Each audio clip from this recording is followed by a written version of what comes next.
Right. I think we're live. So I don't give me a second. Let me just make sure we're live and then I can introduce or reintroduce depending on who you are. Yeah, we are. Cool. So a lot of you have already met Anish. He is a proud Real Madrid fan. He hates Mbappe, but we're not talking about football today. We're talking about we are talking about football. We're talking about the other football, the football that I enjoyed more last year than the football that I normally talk about, because this has, like last year, it was probably the most enjoyable season I had in terms of watching the NFL. Not for this guy, because his favorite team makes him suffer year on year on year, because he supports the Dallas Cowboys. So, Anish, introduce yourself and how much you love the chap who your name is. I'm Anish. My first memory was watching the Dallas Cowboys play the Buffalo Bills when I was 3. In 2007, and I've been consciously following this team since 2009. There's not been, I can't think of a single time that when the season ends, I feel good about my team. Not a single time. And that's 15 years of that. Like, I don't know, bad, like, this is just bad. And I'm still emotionally invested. It's too late for me. Like, he got out with United. So, like, people are, like, I know, like, sometimes I always forget he's a United fan because he doesn't care if the United suck. For me, I can't love the sport of football without loving the Cowboys. And with the owner, Jerry Jones, that's, like, self-harm. Like, I'm committing self-harm. Like, you know, some people have, like, alcoholism. Some people do, like, some people have their own vices, do crazy things. For me, it's I get emotionally invested into this team. I put too much weight into being a Dallas Cowboys fan. Yeah, I mean, it is.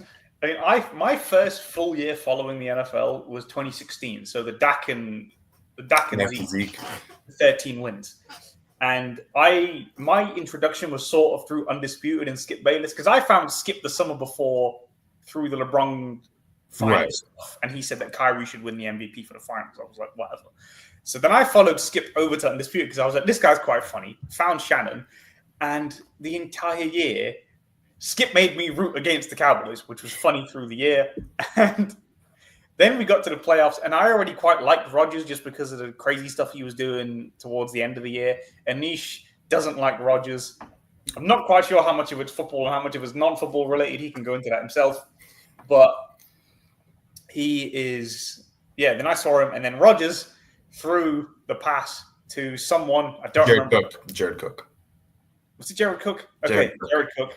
He is going to remember that. And then Mason Crossbar pulled off the kick, and it was brilliant. So that got us to overtime, and then Rodgers did his Rodgers thing, and then the Cowboys did Cowboys things, and they went on. So, yeah, today we can only start in one place because it's Saturday and I'm live. And for once, I know I've been away for a couple of weeks, but for once, I'm not recording a week in advance. And we are going to start on one of the most stunning trades that I've seen in Micah Parsons, who got traded for Kenny Clark and 2 first-rounders.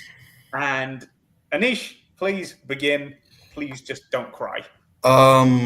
I've gotten my emotions out. I gave myself 24 hours to cry, to be angry, to be sad, and now I'm disappointed. I remember telling this guy, I was like, he asked me, he's like, you see all these Micah trade rumors. I was like, I'm bored, Jerry. And Jerry does this every year. Jerry, like, you can go, like, even CeeDee Lamb was like, Jerry, you disrespect the player. You draw out the contract associations. They held out. Dak and Lamb did this. Dez Bryant did this in 2014. DeMarcus Lawrence did that 3 years in a row. Like, Zach Martin's done it a couple of times. This just always happens. Dak's done it twice. So I was like, I'm bored, Jerry. I'm bored. You're not fooling me. And then Jerry's like, no, I'm actually going to trade Micah. And I watched their 45-minute press conference. This was a Jerry Jones. It was sad. He got hurt that his buddy Micah, he like loved Micah.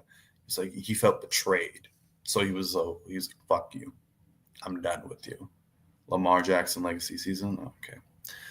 But Micah is gone, and Green Bay, I think, is a Super Bowl front runner. Dallas is now in a weird spot where you're paying Dak Prescott and CeeDee Lamb $95 million on average annual value, and your defense is the worst in the NFL. And I'm not exaggerating that. They were 31st in scoring defense last year. Right. Bottom. Right.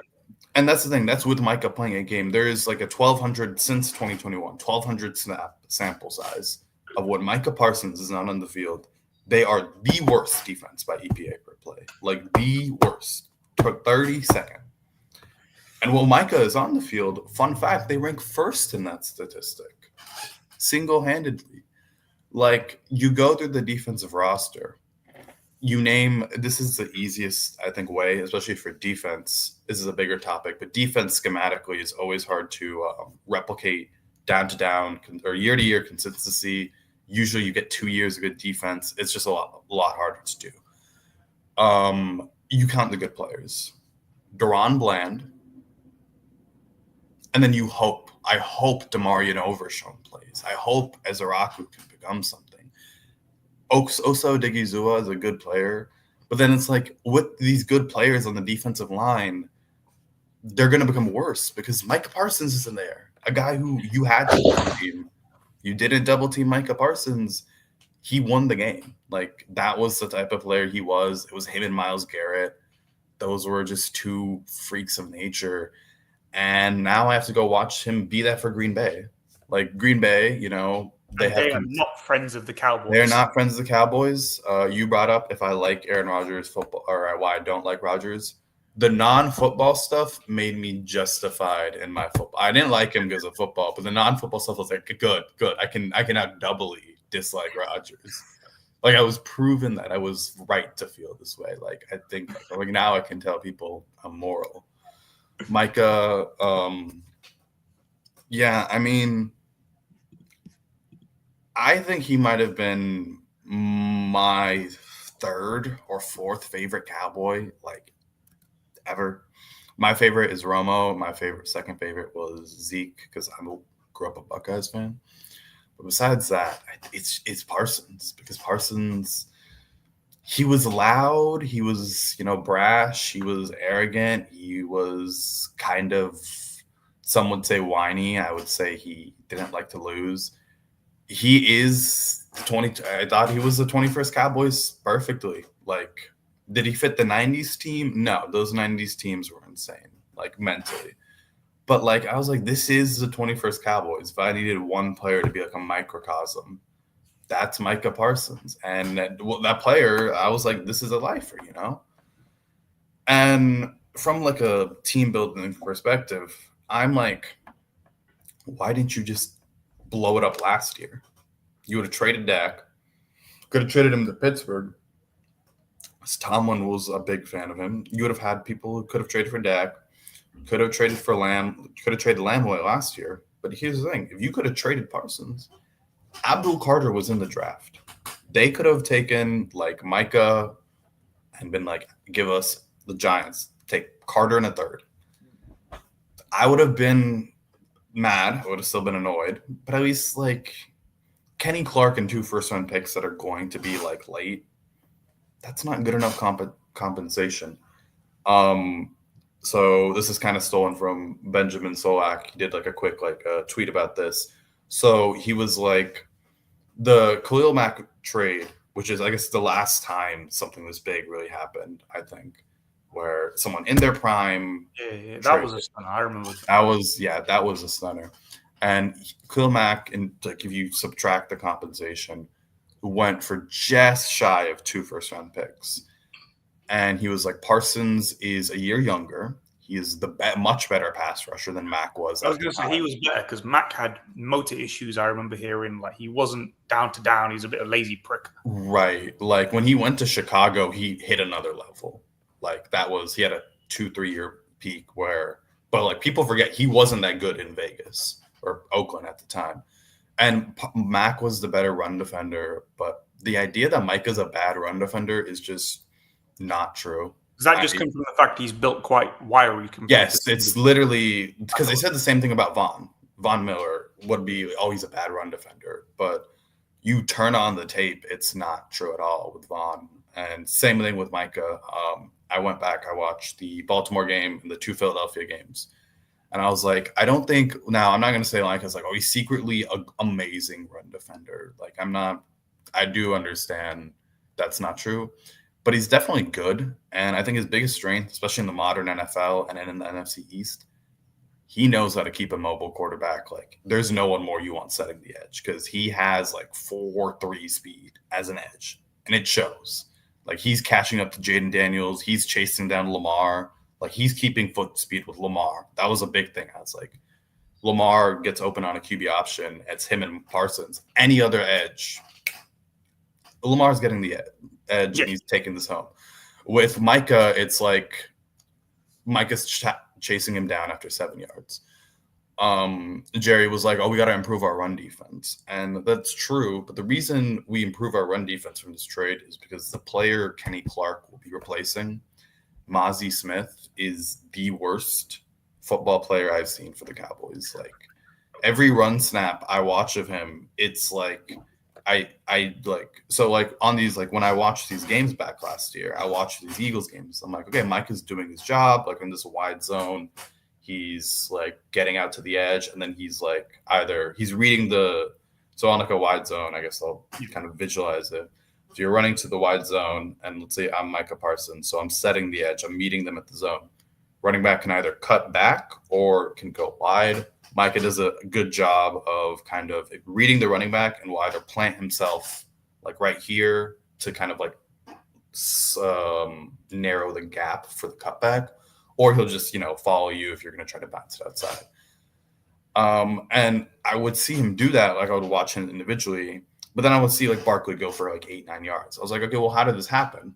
Then I rewatched the play and I look at Mozzie Smith, and 2 seconds after the ball was snapped, he is a defensive tackle that starts over the center, and he's back there with the linebackers.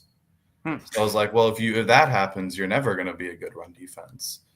So like, I think Micah being a bad run defender, you'll find very quickly in Green Bay, that was never the case. Like you can have a great run defense with Micah. He will be helpful in a run defense. I think the thing that took me back with it is that, just to take it back, less on the tape analysis stuff, but in terms of how it happened, it was totally predictable that this was going to be how the story went. Not that he was going to be traded, but in terms of just the whole drama surrounding it. After the constant shots at him from Jerry in the media, I was like, okay, maybe there is a small chance that he does leave, but I don't think it's big at all. The trade request made me think he's going to stay. I was like, this is getting done. Like, this will probably get done. Like, you guys play them on Thursday. This will probably get done on, like, Sunday or Monday. Like, I think it'll get done by tomorrow or something. And then the trade, it's funny, because I was in the gym and I was texting Anish, and we were talking about topics to do, and he just sent me dude, and I was like, what? Because one of the questions he asked me was about doing all-time teams. I was like, yeah, we can do it. You're better versed than I am. He texted me. I was thinking, what? I'm not a history junkie on this like I am with other sports. I've not spent the time on it. And then I opened the homepage, and the first thing I see is Parsons is traded. I was like, what? And I went back. I was like, oh, I'm sorry for your loss. This isn't good at all. Well, at least we have something to talk about now. But because my thought process coming into this was that we'd just talk about and end up cussing out Jerry for a bit because he's dilly-dallying. And then like the price of it, like, I don't know how good Kenny Clark is. I looked at his numbers. He's 29 years old. His numbers went down a bit. He didn't force a fumble last year. He did play through toe injury last year, I found. So there is some hope that you can get back to the year before. Where he had 8 But sacks. 30 after 38, I don't want to bet on anyone. Yeah, especially defensive line guys, explosive feet, this and that. Like, it's not an ideal. And then you get 2 first rounders who you hope can become a guy who's good like Micah Parsons. And it's like, if you look at the price, like from memory, an exclusive franchise tag gets you 2 first rounders, right? No players. Yeah. Yeah. So 2 first round types. And if you don't match them, the guy walks. So you've essentially given up Micah Parsons for a franchise tag, which you didn't give him, and Kenny Clark. And you didn't get 3 years out, by the way. He just walked.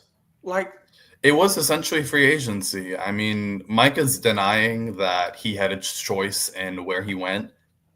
That's not true. So for originally, I was like, when they came out, Schefter reported that like he had already pre-agreed to a contract. Yeah. And I was like, well, there's like, I didn't know that Dallas was actively shopping him. So I was like, okay, well, that's tampering then. But then it comes out that for the last couple of days, or at least with Green Bay, the compensation was agreed upon. It was just they had to work with Mike. That's why Micah, like, I think if he had stayed in Dallas, he gets 44, but that's why he got 48 because he's a free agent. Yeah, I saw the number and like I was groggy after the gym and I hadn't slept much the night before, so it was pissing me off while I was trying to figure out the actual numbers in my head. And I was thinking, Jesus Christ, that's huge. Like that's big. That's massive. I think Garrett got 40. So if you're an edge, like if you're Will Anderson, the Texans guy, you're smiling at this. I thought it would get up to 40. I did think it would do it because I thought he would hold out. We would get embarrassed week 1. Then that'd be like I thought he'd cap out at 45. I did not think for 1 second he'd be approaching 190, basically 190 million. Like it was nuts.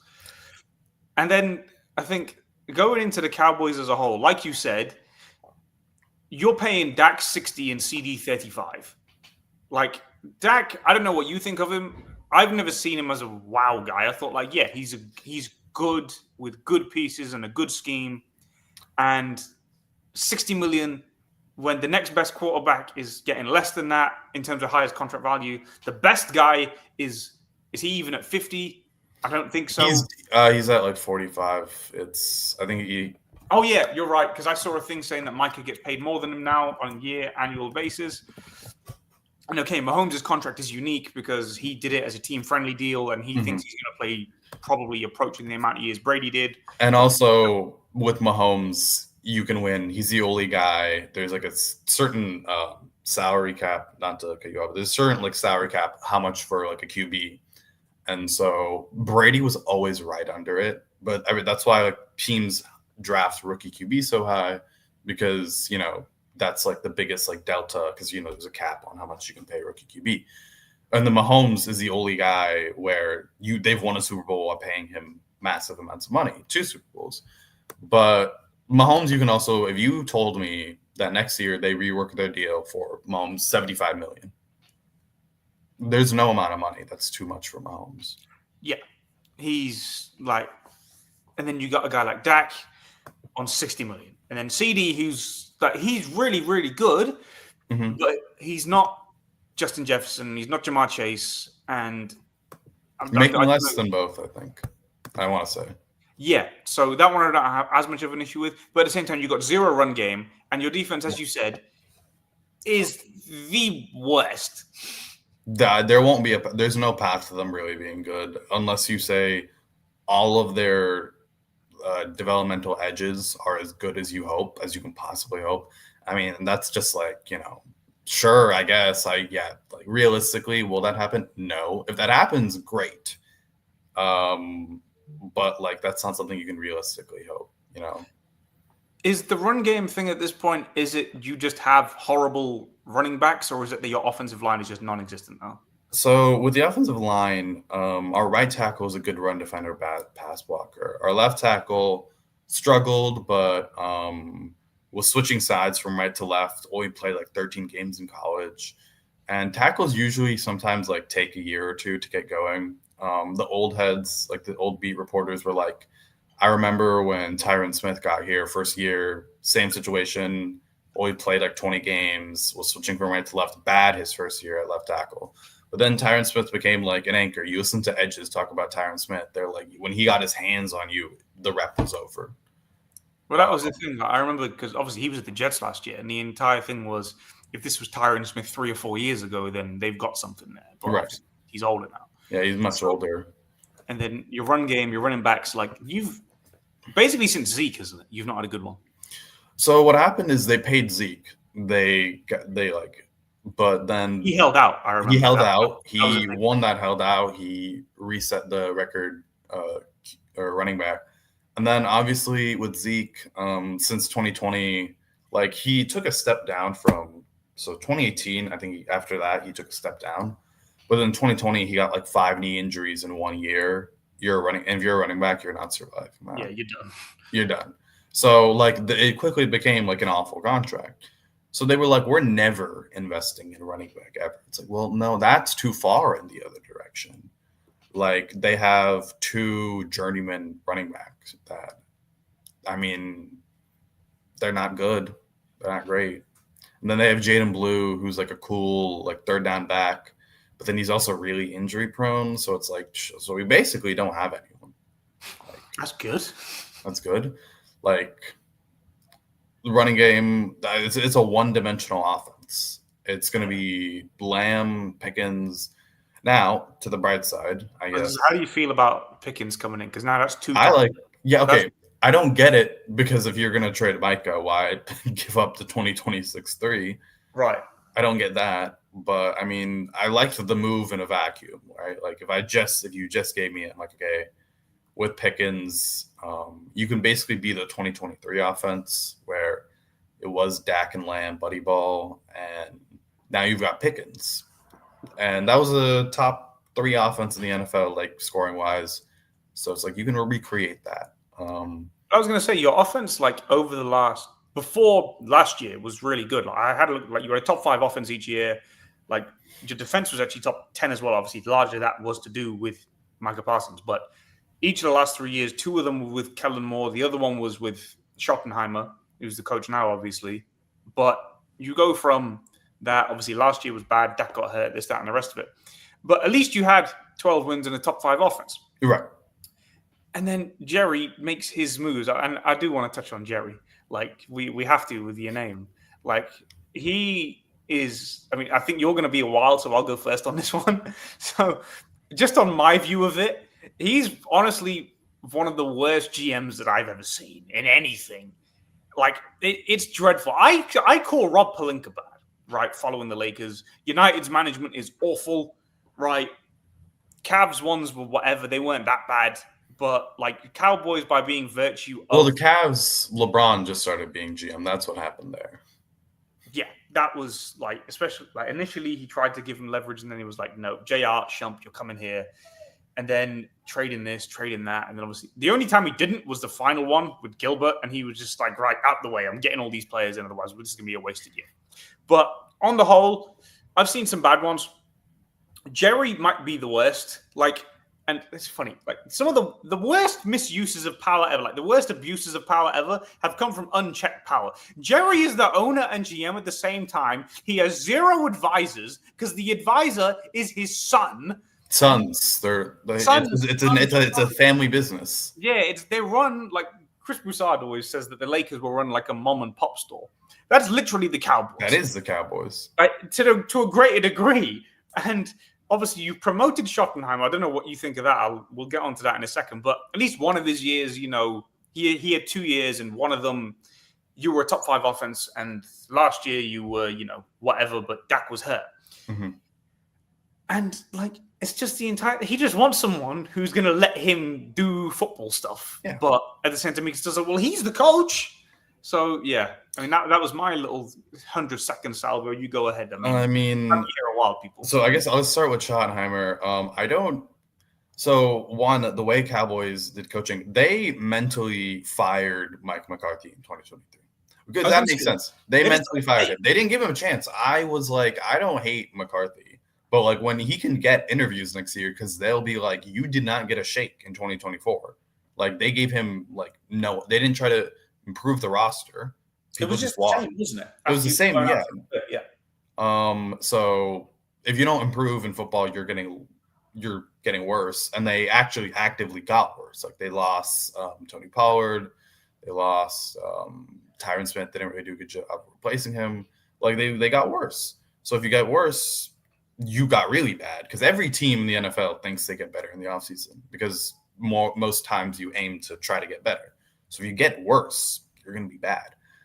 So Schottenheimer, you have to say that in such like a simple way, like that's how it works. That is how it works. And it seems that Jerry and Steven didn't understand that. No, I think they didn't understand it. They're like, we're done with McCarthy. We just don't want to. They just didn't want to. They don't want to invest more. They don't want to pay because coaches in the NFL, their contracts are fully guaranteed.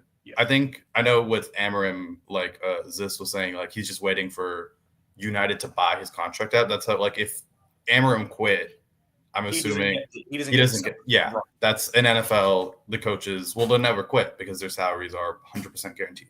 Right. Like when the Raiders signed John Gruden for 10 years, $100 million, and he was fired 2 years into that, they still had to pay the $100 million. Ooh. So, like, yeah, coaches are fully contract guaranteed. And Jerry's like, I'm not going to pay Mike McCarthy $4 million to sit on my couch, which sounds like a decent amount. But, like, Jerry doesn't like spending money on, like he always says, like, if I could write it, this is his favorite quote. He's like, if I could show you the quote that, or the dollar amount that I could write to win a Super Bowl, it would be embarrassing. And the reason he never gives that amount is because it's not an amount. It's $0. He doesn't care. He doesn't give a shit. He doesn't. The only thing he would care about as a Super Bowl is he can rub it in Jimmy Johnson's face. I was going to say, isn't that because you won? Was it 3-4 or 3-5 years? 3-4, and 3-4, and the last one was without Jimmy, and that was the one he wanted. Yeah, but the thing is, with the last one with Jimmy, wasn't that just Jimmy's team though? That was Jimmy's team, and people, the players, and also the media. It's more of like the coach, the Barry Switzer, the guy they brought in. It's the monkey off his back. Jerry, the monkey's still on your back. I see. Because people also think it's like common consensus. If Jimmy was the team in '94, they go 4 straight. But no, with Jerry, they do run like a mom and pop shop. Stephen Jones has been de facto team owner. Like, I don't think Jerry runs the actual team on like a day-to-day level. Like, I don't think on these macro big decisions, he has veto power.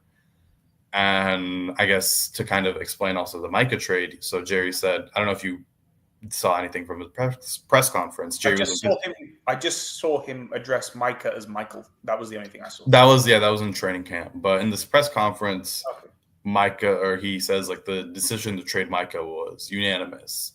I can kind of believe it because at this point, Jerry's the only Jerry guy left. Like, everyone else is a Steven guy. And Steven, last year and a half, like, Steven's like, he's not fun. We'll say it like that. He's I don't think he understands, like, he understands football more than Jerry, but he doesn't understand being a GM. So it doesn't really matter to me.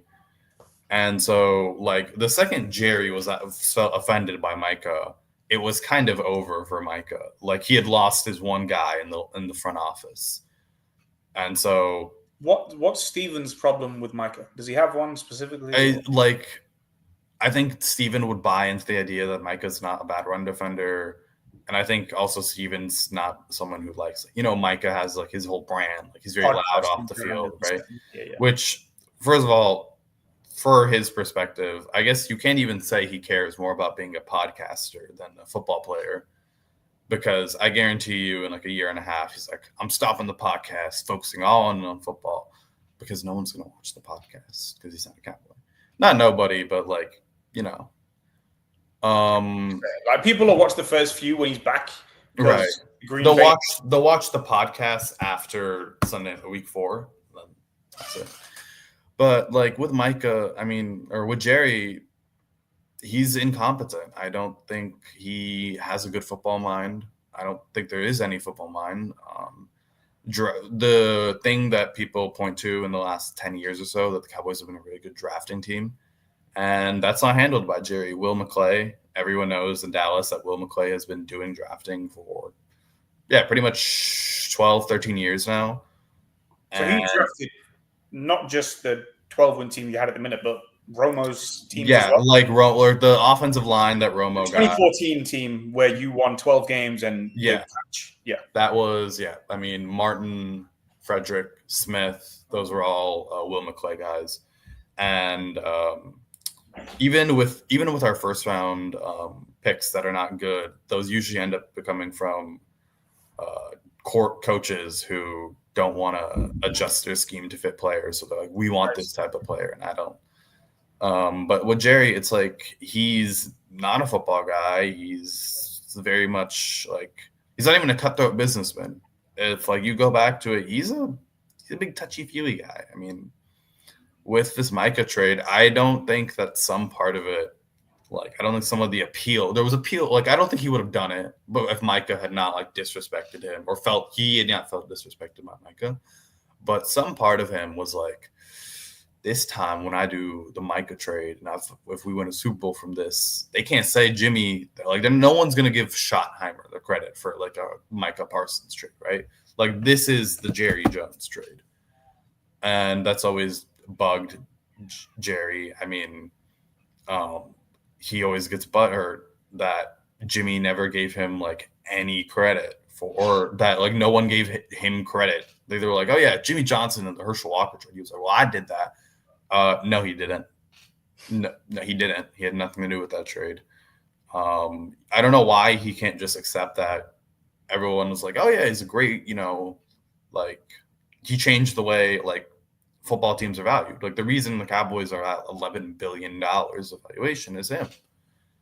Like, I would think, like, that's what I'm saying. He wants to be seen as a GM and an owner, and his GM, he doesn't do anything good. He just hasn't been a GM for a long time.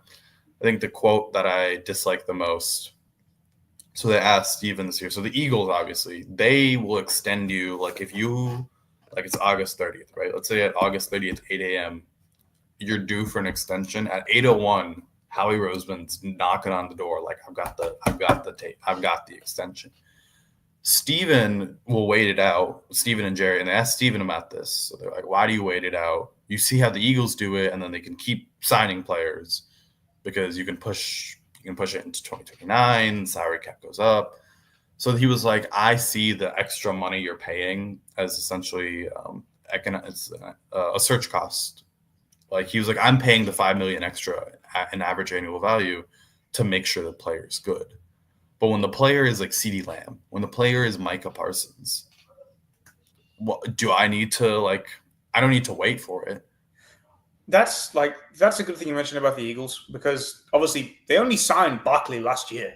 I can't remember, like his deal would have probably been 3 or 4 years, but they didn't have to extend him, and instead they give him $20 million to make sure, yeah, you're locked up now.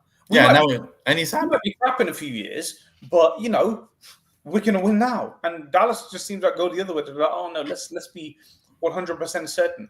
But when Micah has 13 sacks a year for the last 4 years, what are you doing?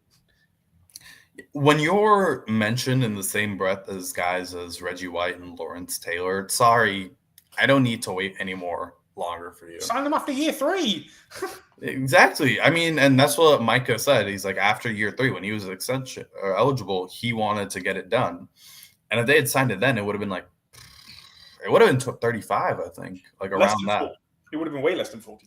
Well, less than 47. And that's my thing is, well, they didn't sign Micah, but like if they had, I was like, well, Micah would have been an extra $10 million. They cost themselves $5 million with Lamb. They cost themselves $10 million with Dak Prescott. That's $25 million a year. That's 2-3 players. Well, here's the thing. Those are all the premium positions. So their market is already up. $25 million a year gets you Kyle Hamilton. And Kyle Hamilton's great. Kyle Hamilton's a good player. Exactly. Like you can get, for $25 million, you know what you could have gotten? A nose tackle. You could have stopped the run for $25 million. You could have got Derrick Henry. You could have. With Derrick Henry, that's another good example. Jerry's like, this is. He wanted to go to Dallas. Derrick Henry, of course. I mean, even now, and this is, I guess, it's kind of like maybe not the same as United because there's more, I guess, competition in the Premier League. But there's still, if you're winning in Dallas, it's different. Like the NFL, you would probably agree with this. When Dallas is good, the NFL is a better product. Well, that was the thing. So I sort of went a few years where I didn't follow the league as much in the regular season. But so like 16, 17, 18, 19, 20, I followed it a lot. 21, 22, 23, I sort of only watched the playoffs. And last year was the first full season that I started watching again.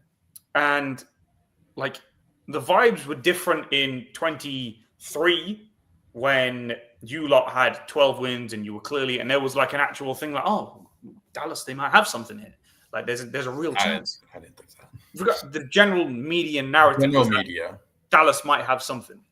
And I was like, oh, everyone's sort of upbeat. It's just the energy's different. And it's way different than, like, say, 2020, where you had 6 wins and okay, bad example because Dak had a broken leg or whatever it was. Like, it is. Like, the media, the narratives is like Dallas, Lakers, United are the 3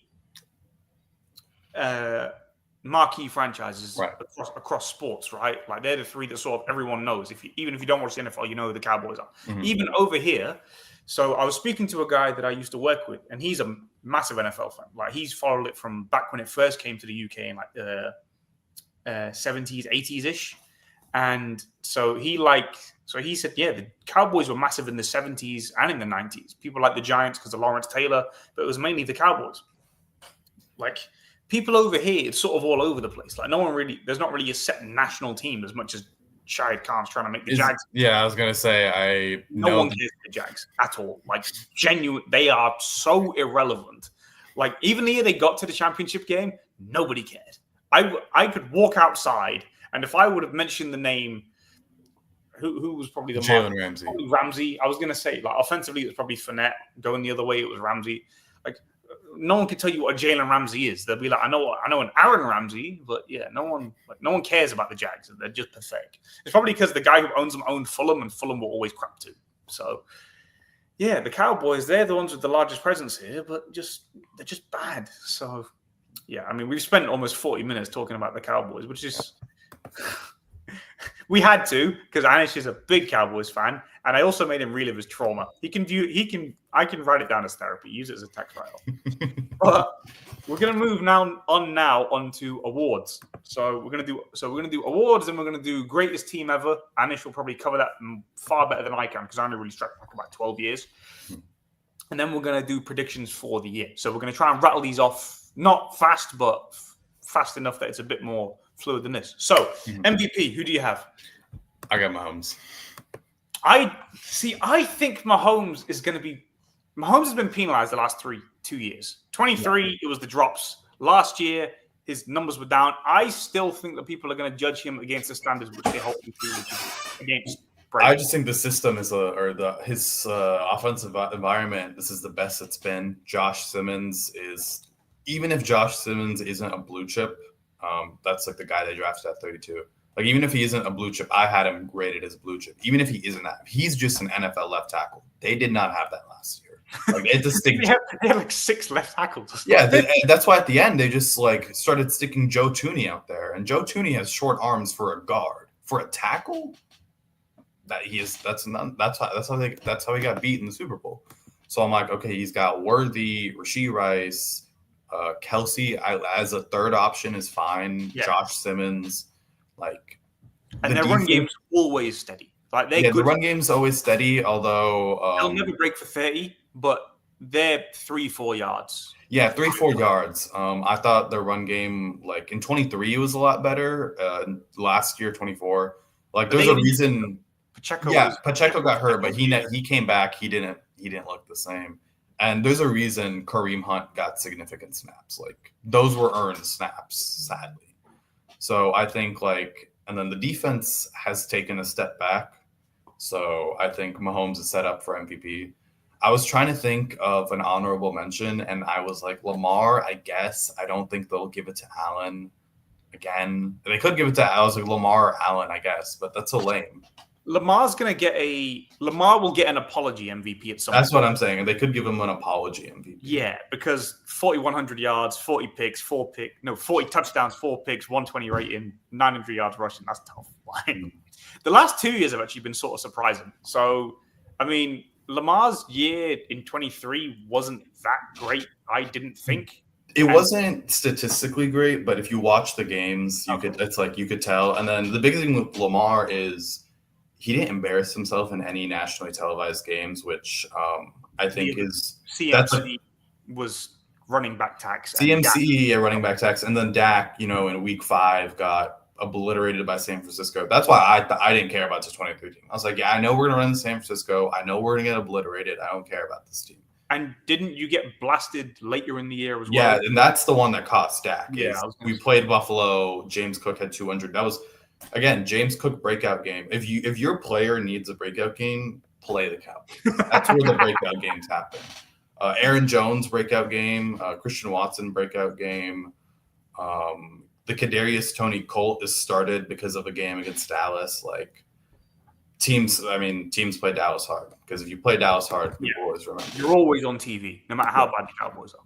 Yeah. So so 23 was a bit of a surprise. 24, I didn't see anyone pick Allen for MVP. Like he threw 20 picks the year before, and he threw like 15 picks a year for each of the last 3. So, and Bills were meant to take a step back on defense, which they did. So that was a bit of a surprise. So I don't think he'll get it. I'd like back-to-back MVPs, I'm guessing, is basically unheard of. Like I've not gone back and looked, and it's just not happened very huge amount at all. Lamar's the most recent one, and before that, no. When I say back-to-back, I mean 1-2. Rodgers, before him, I think it probably was Peyton. Before him, I think it was literally Aaron. Actually, no, Aaron got his in 2011, then 14. Ah, right. So it literally was just Aaron in 2019-20. So I think this year it will be like more predictable ones.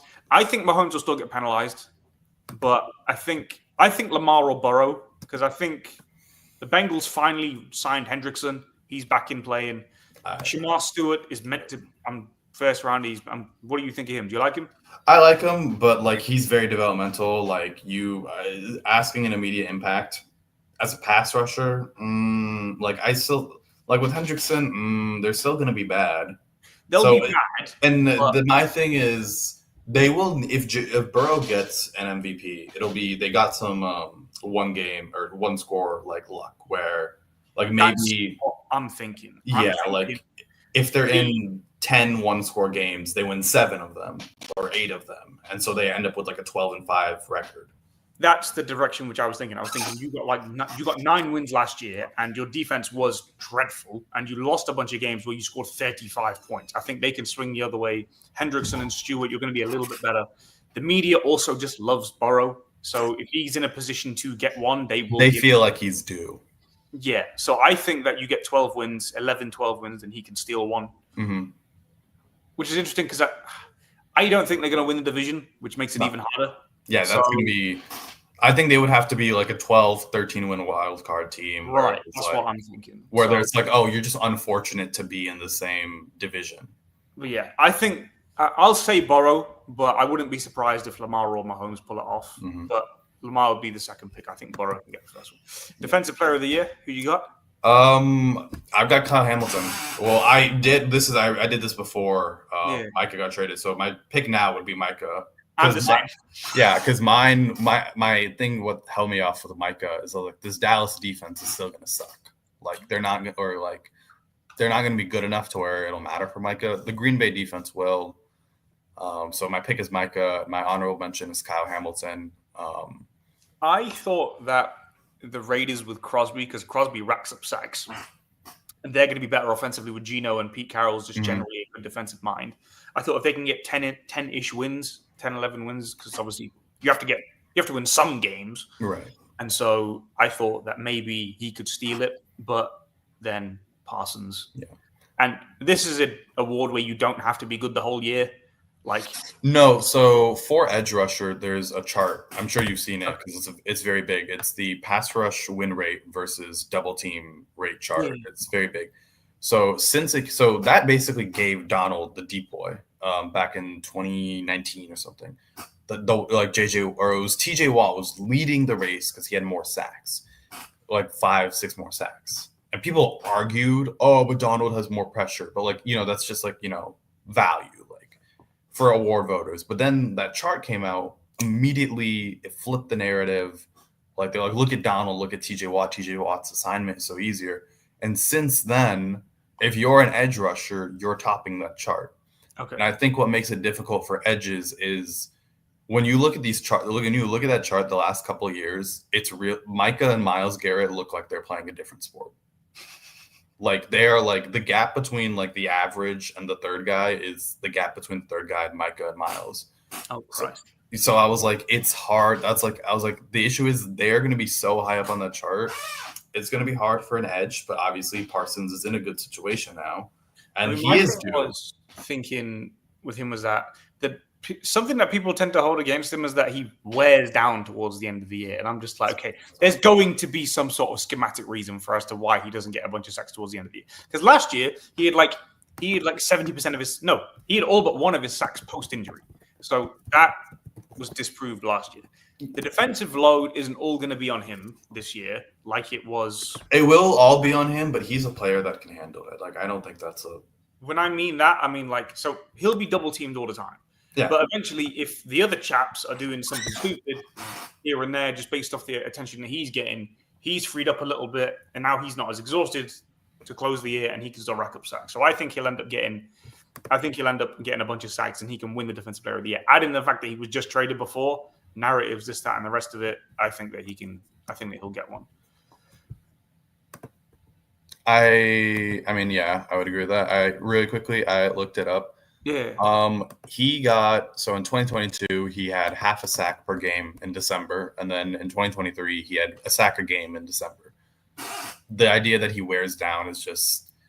I always thought it was nonsense because there's no reason as to why a player gets tired when he's conditioned to do it. They think it's because he doesn't get sacks in playoff games, but the reason is because Dallas is so easy to run on. Why would you ever pass the ball? Standard. Offensive Player of the Year? I couldn't really pick. I said one of Jefferson, Chase, or Lamb. You can talk me into any of them. Chase, obviously, and that's also part of my thing holding me from Burrow is, are you going to give MVP and Offensive Player of the Year to players on the same team? Yeah. Chase is going to be, they're going to need to score 30 every time. And that's the same way I feel about, like, him and Lamb have the same essential argument where, like, their offenses will need them to score high 30s to win. And Jefferson, if like Minnesota goes like 15-2, he has like 1,700 yards. It's like, okay, well, they won like 14 games with Kirk. They win 14 games with Darnold. They win 14 games with J.J. McCarthy. The common denominator is Justin Jefferson. So I was like, pick any of the three receivers. You can make a good case for them. Barkley, obviously, he'll get penalized. He'll get 2,000 yards. If he gets, I don't think it's impossible. The chances of it happening are very low. If he does, he'll get it. If he does, yeah. Like, the chances of it are low, but they're not enough that I wouldn't at least like mention it in a conversation.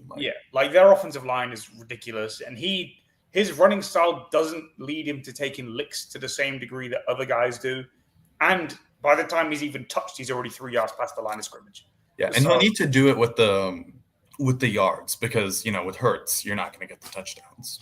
Yeah, of course. Which, you know, Hurts gets him in all the time, and no one else can do that play to the same degree, so it makes sense. But what do you think of Jalen Hurts quickly? I would put him as like 10th best quarterback. I think Eagles fans are crazy. Like, I think they're like, oh, this guy's top 5. This guy's a franchise guy. It's insane. His scheme is really easy. I still, as a passer, I really don't like him. I guess the thing is, he reminds me a lot of Eli Manning in the sense of if he doesn't have those 2 Super Bowl performances, nobody rates him. Like, he was bad in the playoffs, and then he had a great Super Bowl. And you can get away with having a great – if you were bad in the playoffs, you have a great Super Bowl, everyone thinks you had a good playoffs. Because against the Rams, he was awful. Awful. He was so bad. It was insane. He was even bad. Even the Packers, I remember him not being very good at all. He was not good. Like, and then who they play in the NFC? Commanders, yeah. I mean, well, the Commanders, he was fine, but the Commanders were like a fake defense. And they can't defend. Like, the only reason that they even managed to get that far with their haphazard defenses, their offense was very, very good. Dan Quinn is a defensive mind, and he's generally had high ranked scoring. Well, him with Dan Quinn, it's like he's one of those guys where he's going to kick the other 24 teams. He's going to like destroy them with their defense. But then the 7 you need to be in the playoffs, he'll get licked. And they only lost because Detroit was even more hurt on defense. Yeah, Detroit was done. Like they had 0 players. Yeah, when Brian Branch went down that game, I was like, okay, so there's like no starter left. Yeah, they were done. My God, it was genuinely. They might have one of the most unfortunate 2-year stretches because the championship game in 23, and then obviously you have the 24 like last year with that horrible injury. Like it was. I think I went with Chase. I think he'll rack up a ton of yards, and I think they'll get enough wins for it together. So I don't understand coaches, and I don't follow college. So Anish, please take it away on who's going to be coach of the year and the rookies of the year. So coach of the year is always, I think it's a really hard one to predict because the way the NFL normally does it is what coach defied our preseason expectations. So obviously it's hard to be like, oh, see, this is like a consensus like coach of the year. So the way I do it is what coach do I think is like, I look at the like win-loss and I'm like, who do I see making a big splash? And I went with Liam Cohen, the new Jacksonville Jags head coach. Yeah. I was like Brian Thomas Jr., Travis Hunter, Liam Cohen's really good, like play caller. Like he had Baker Mayfield scoring 30 points a game while Baker Mayfield literally was like completing 0 passes 10 yards down the field, air yards. Baker Mayfield. I'm not a Baker guy. But like that was like I'm so impressed. They dropped like 45 against the Saints. It was like Baker Mayfield did not complete a pass over 10 yards. I was like, that is ridiculous scheming. Like if you're 45 points. So I was like, I'm gonna go with him. The defense, there's still concerns. Offensive line is still concerning, but they play in the South, and Indianapolis is a joke.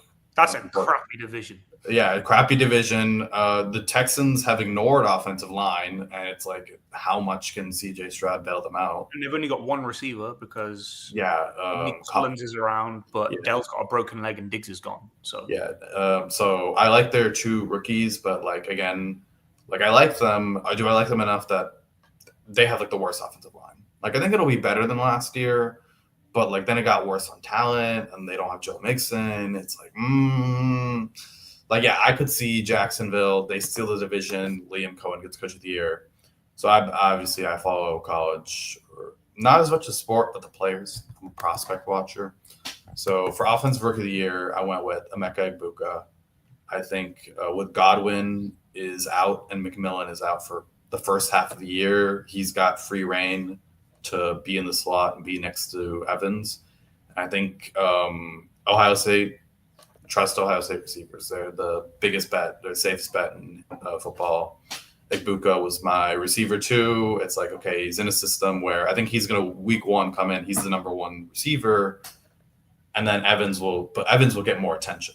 I think Egbuka right now is better than Evans, but no one will, like, if you're game planning, you're going to game plan for Evans. And, he has no one to like, kind of like, he doesn't have to work for his targets. Like a lot of like, that was my concern. I was like, with Egbuka, I was like, oh, he's coming into a kind of crowded receiving room. I think he'll still be good, but like, it'll take a couple years for that to happen. Now, I don't think it will. He's going to come out week 1 and I think he'll be great. I think he could have like 1,400 yards and could win offensive rookie of the year. My honorable mention here was Ashton Genty, because the hyped up running back. Defensive rookie of the year, I went with Abdul Carter. I mean, is he a monster? He's Baby Parsons is a pretty good nickname. I always thought he was like, I think my comp was literally like 85% apart. Like if Parsons was like, instead of a freak athlete, a really good athlete, that's Abdul Carter. Okay. Now we're going to move on to Anish's, I think, favorite player that doesn't play for the Cowboys. Probably. He's probably done more for me as a Cowboys fan by the teams he's beaten in the Super Bowl. That's Philly. Philly. So this is Patrick Mahomes. Niners, yeah. So first of all, this is Patrick Mahomes. Yeah, he loves Mahomes, and I don't watch tape, and I don't think I'd know what I'd be looking for because I've never taken the time to learn it. So I am a Brady glazer, and Anish is a Mahomes glazer. Mahomes. Like I said, I'm not a tape guy. I've never sat down and watched the All-22. I have some numbers for you. Don't worry. Yeah. Don't worry. I know that you've gone full on autist with this, but I've I went back and looked. Obviously, I did a full Brady video, but especially over the last 15 years, 07 through to 21. 22 was a bit crap, but what he did was I enjoyed the 22 season. What do you mean? Oh yeah, of course you did. You were waiting. Every year of your life you were suffering watching Tom, and he finally got bashed around while he was completing a bunch of passes. So you enjoyed that one, but the amount that obviously he had some stinkers, right? The 7 Super Bowl, he tore his ACL. He had a few disappointing ones against the Ravens, who always did well against him. The 15 Broncos, especially. I don't even think he wasn't good at all that game, but how much of that was just that defense? Yeah, that defense. They were called the no-fly zone for. It was absurd what Von Miller was doing. I watched those highlights a few weeks ago, and it genuinely felt like he was cheating. Von, the way his ankle can move does not look human. His ankle is ridiculous. And on your Tom Brady video, you said the biggest devil magic moment was the 2016. Where you thought Brady, this guy's Satan. For me, it was when he played the Rams, a game he lost because Kyren Williams or whoever. Oh yeah, I know the one. They fumbled 3 times, 3 possessions in a row. You Brady touchdown. No. Let's not ignore the 3 fumbles. Fumbles are completely those are yeah, my bad. But I did sort of ignore that. Fine, but the guy was genuinely Satan. It was because what, and I hated this guy. I despised him for years. The only reason I ended up liking him is because one of my best friends he loves Mahomes, and I wanted him to suffer. So in 18, I bet against my friend that the Patriots, they'll beat the Chiefs, and coin flip. Let's go, Tom takes it home, and then obviously 2 years later in the Super Bowl, does the same thing. And so I just wanted him to suffer. And that was the only times I rooted for him. But even then, away from that, his last year in New England, when the Titans beat him, I was like, yeah, good, finally. But the Bucs one is what really turned me into liking him. But everything before that, because my English teacher was a Patriots fan. And he was quite young and he would talk mess with us. And, just walking. So I sent him an email when it was 21-3 in the Super Bowl. And I was like, this is done. There is no feasible way that the Patriots can win this game. And I have to walk into school the next day, and I had English second lesson. I wanted to top myself. It was terrible. So, and the showings that he had in bigger games, even in the Super Bowl, they lost. I know he threw the pick. No, was it fumble? He turned the ball over against the Eagles. Right. And even in his last Super Bowl, he stunk quite a lot. No, the last Patriots one, he stunk quite a bit. But it's over and over and over, winning games like that. The Jags game the year before that. I don't like that. I mean, Miles Jack wasn't down. Sorry. That should have been Jacksonville. I was rooting for the Jags that game. I was rooting for the Jags. And then even with the severed thumb, winning the game with a 10-point comeback, that was pretty nuts. And just overall, seeing what he did. And I think his arm strength is a bit underrated. People are he had a noodle arm. He did not have a noodle. He had a clear zing over 15, 20-ish yards where he could deliver it on a dime and hit the guys right in stride. He was really good. Long balls, he was fine. He wasn't exceptional, but he was good enough. Anything 5 to 20 yards. His temperament's the biggest thing, obviously. He rarely got shook. He was a psychopath. Obviously, the entire thing was that when the game matters and he raises his fine, he's probably the largest example of that, even though he's probably the largest example of that people use. I'm not saying it's true or not. Like I said, I can't argue him like I can argue my other favorites just because I don't understand the position as well. But obsessed with the details, he felt like he had a counter for everything. He was just great. And Mahomes is stupendous. He's what, especially that 18-22. What I saw him do, he was like Rodgers without the schizophrenia, and he didn't have the same amount of brain farts. I like Rodgers more. Obviously, Rodgers is my favorite of any of the quarterbacks. Mm-hmm. And he's like Rodgers without the schizophrenia or the horrible leadership or throwing teammates under the bus or checking out of plays unnecessarily. His first 4 or 5 years were nuts. Obviously, like his deep ball numbers wise has fallen down. You'll probably have an explanation for that. Yeah, I don't think that's on him.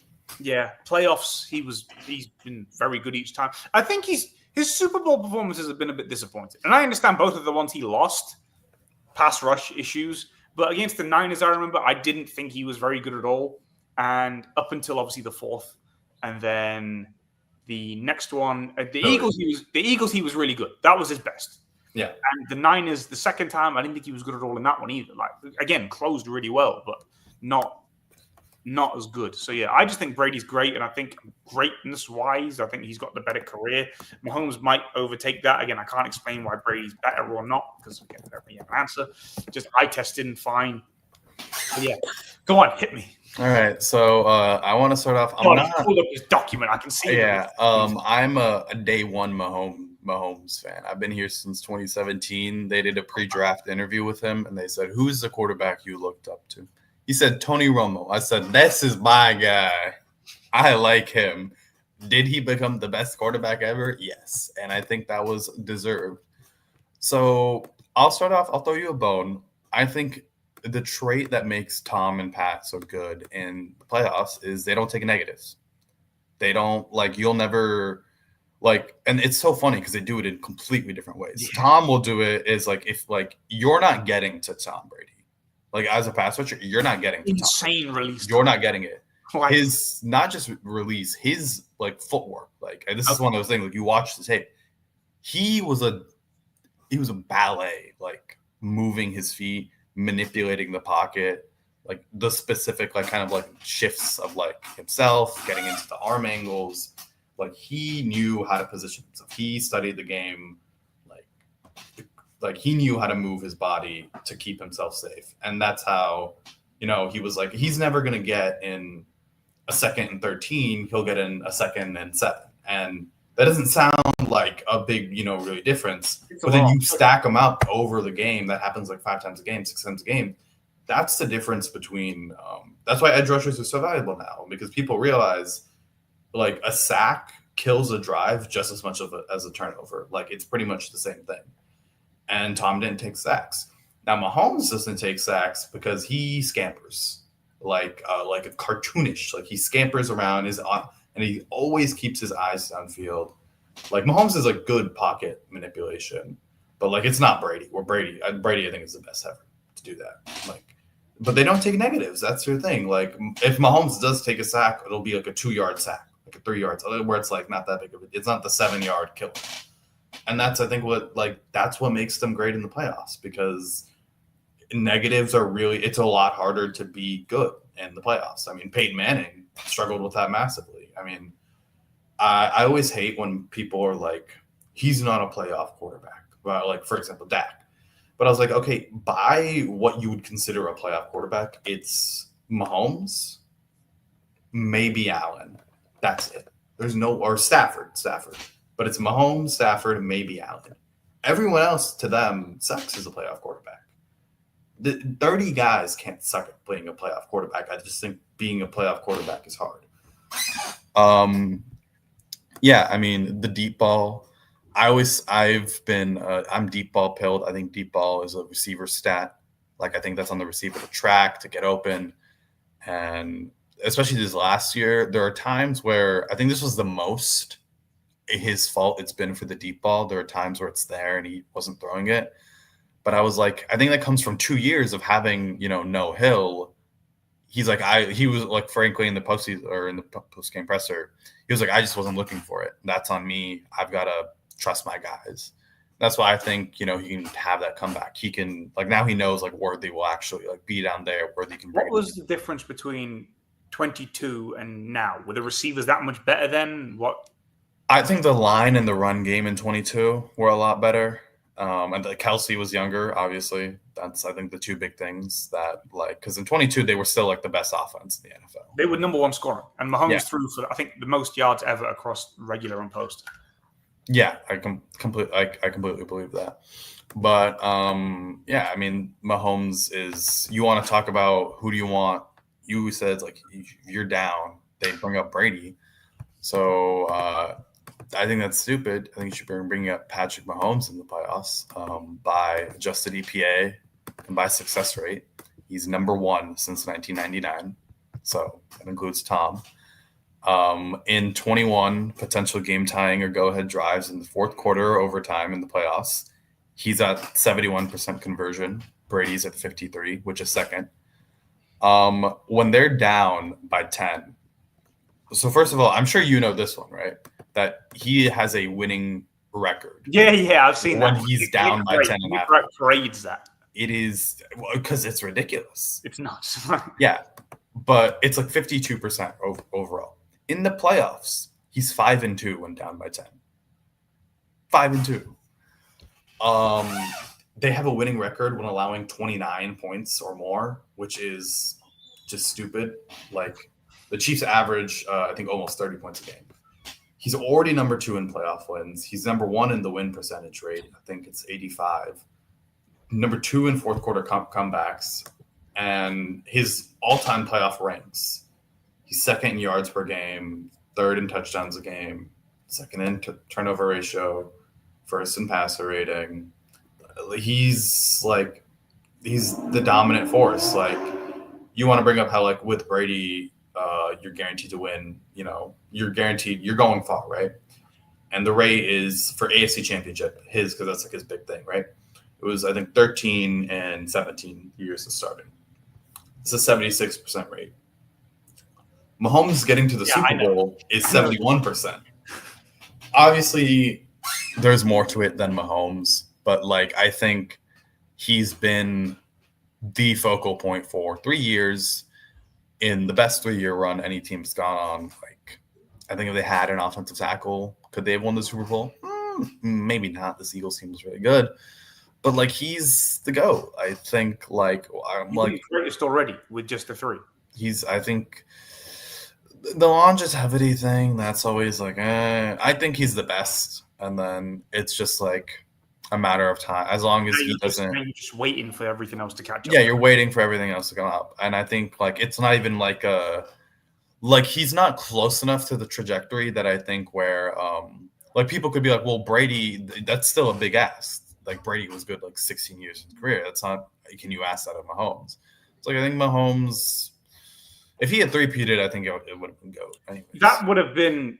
I think 3-peat has him right there, and the last one, and then he inevitably gets one more over the next 10 years. At that point, it is just an inevitability, right? Because you can get by a gap of 2 when your level of performance is insane. And you've done something which no other team's ever done. So right, and so people always bring up. Here's the thing: it's always going to be hard because of the Super Bowl losses. They're bad or they're ugly. Like 2020. So with Mahomes being a playoff Super Bowl, his game logs.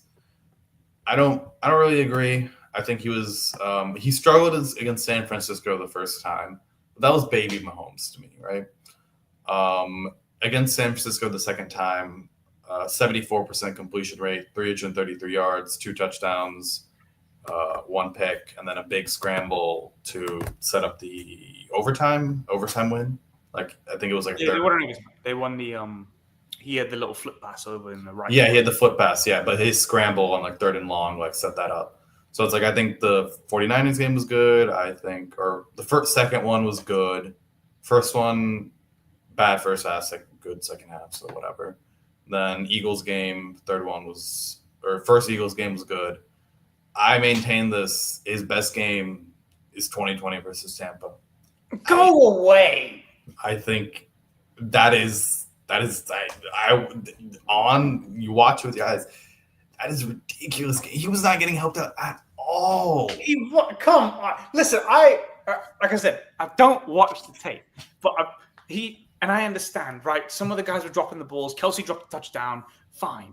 But at the same time... Not just Kelsey Hill. I think the other guy they had also dropped. No, I was talking about when the game was still in hand. Like, right, the game was still really close when Kelsey dropped. I think it was tied at 0s when Kelsey dropped the touchdown. I don't think it was tied. No. Kelsey dropped. They were only down. The first drive, Kelsey dropped a 3rd and long conversion. Okay. But then, 3 touchdowns were dropped. the offensive line, no starters played for Kansas City that week. That was like when I saw that it was 0 starters, I was like, oh, I'm scared. Like and it shows if you watch it. Like Mahomes will take a snap and he doesn't. Like he was running around. I watched the highlights a few weeks ago as well, just because I wanted to see what it was actually like. This is even before we planned to do this, mm-hmm. and I was like, yeah, let me just see if it was. Because I remember him running around like a loony, like trying to evade the pressure, this and this and this. And I understand that. But at the same time, I can't stomach him being good that game. And again, I can't explain why. But I watched him and he just didn't, like, maybe it was good in a loss, fine. But I did not watch that game and think, yeah, this guy was good. Like you're right. I thought he was amazing. Nah. Yeah. I was like, he's hitting these receivers in his face mask from impossible situations, and they were letting him down. I was like, Mahomes can't do anything more as if he stopped time, walked over, and then like put it in his just handed Kelsey the ball. Like that's like the only thing Mahomes could really do more in that situation. I thought that was an amazing game. Philadelphia game.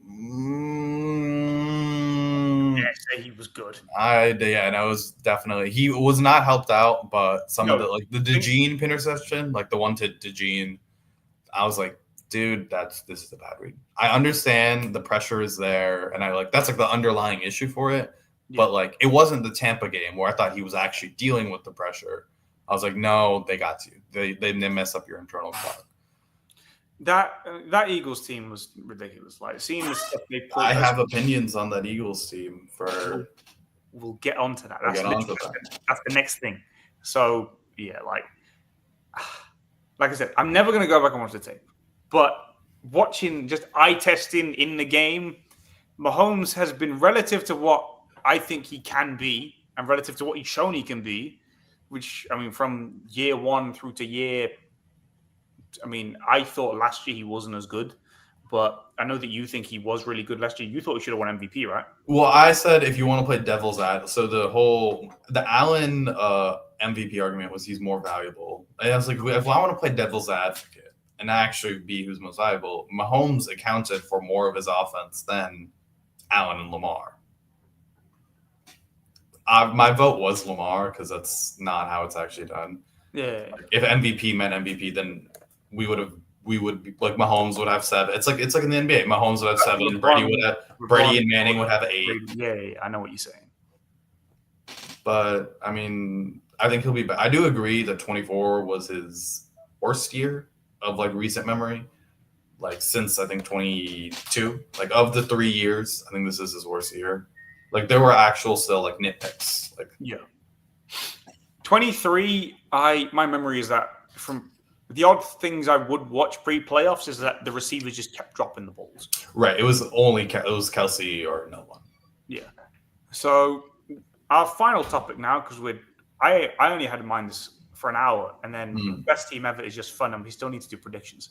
So best team ever. So I am not a history junkie. I go back to the 2013 Seahawks because I just liked the Seahawks, and that's what determined me going back to that point. I've watched some of the games before, but I don't know enough about the years before. The top 3 that I settled on since that I've been watching are 16 Patriots, 20 Bucks, and the 22 Chiefs at the end of the year when the defense started to pick up. Because through the year they were a bit crappy, but towards the end of the year, the stuff that I watched, they were really, really good. I know they struggled against the Eagles, but on the whole, once they got it together, they were really good. Those are probably my top 3. All right. 15 Broncos would be in there if Peyton Manning was even 2014 Peyton Manning and not 9 touchdowns and 17 picks. To the point where Brock Osweiler is getting $70 million because he replaced you. I agree with the Tampa show. I think the team's I think it's underrated. I don't think people understand how good of a team that was. From offense, there were 5 good skill position players. You had Gronk. You had Cameron Brate was pretty good. Antonio Brown. Scotty Miller was a cool 4th receiver. Mike Evans and Godwin. Offensive line, they had, I think it's Marpet. I think they had someone else I'm forgetting. They could block well. Yeah, they could block well. They had an all-pro center left center, right guard, left tackle. I think Worst was left tackle that year. And then they had a two. Yeah, Ronald Jones and Leonard Fournette. Then obviously the front seven was nasty. Devin White had a good year, his only good year ever. Levante David still doing it, was still like an all-pro caliber guy. Shaq Barrett, JPP, Ndam Kasu, Vita Vea. I think I'm forgetting. I'm even forgetting Carlton Davis on the boundary, Antoine Winfield as a safety. Ridiculous team. I think 2020 is a good shout. 2016 Pats, I can see it. For me, I guess if I don't want to include Tampa, I had 5 in mind. Or I'm not going to go with the. I'm not going to. Actually, I'll say 3. No, go 5. Go 5. Well, I only had like 12 teams to choose. Right. So I had Tampa Bay 2020. I have 24 Eagles. This current team. This in order? No, I don't have like a big order. Like I would like that's so. They're just the teams. Yeah. The 93 Cowboys, the 89 49ers, and I would go with the 2007 Patriots. I still think they didn't win. They can't. I know that's like not allowed. That's me being woke. That it's like that's not an allowable opinion. That's what everyone says, but I don't care. That team was ridiculous. I know everyone pretty much like everyone who watched them. Here's the thing: everyone who watched them doesn't care. They're the one exception. Say they're the one. Everyone who's watched them doesn't care that they won the Super Bowl. They're the one exception to the rule. Like, I think a lot of the people I've seen say they're like, listen, they're the best team, but I just can't say it because they didn't win. They didn't win. Like if I had to do Super Bowl winners, I would slide in the 2013 Seahawks, I guess, or the 2013 Seahawks. I would slide them in. The thing with the Eagles is that like everything is just exceptional, and then you just got this like meaty quarterback, and it's just who was bad. Yeah, he was bad for most of the year. Like who was flat out. Like I remember watching this guy, and I'm just like, like this guy's just a bit crap.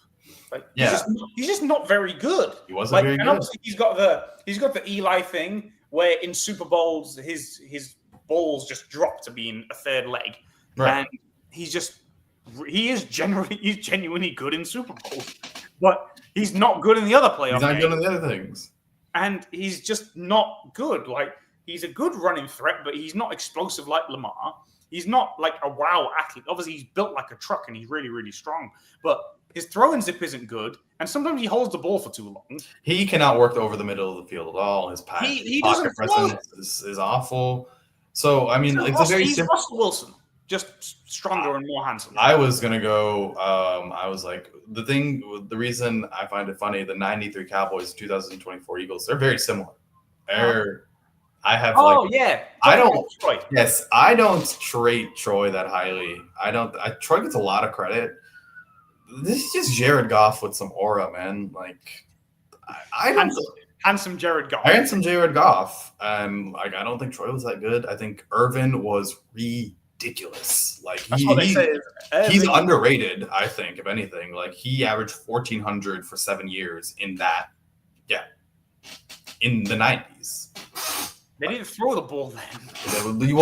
And you had Emmett Smith, who was running for 150 yards a game. Yeah, Emmett was insane. I think.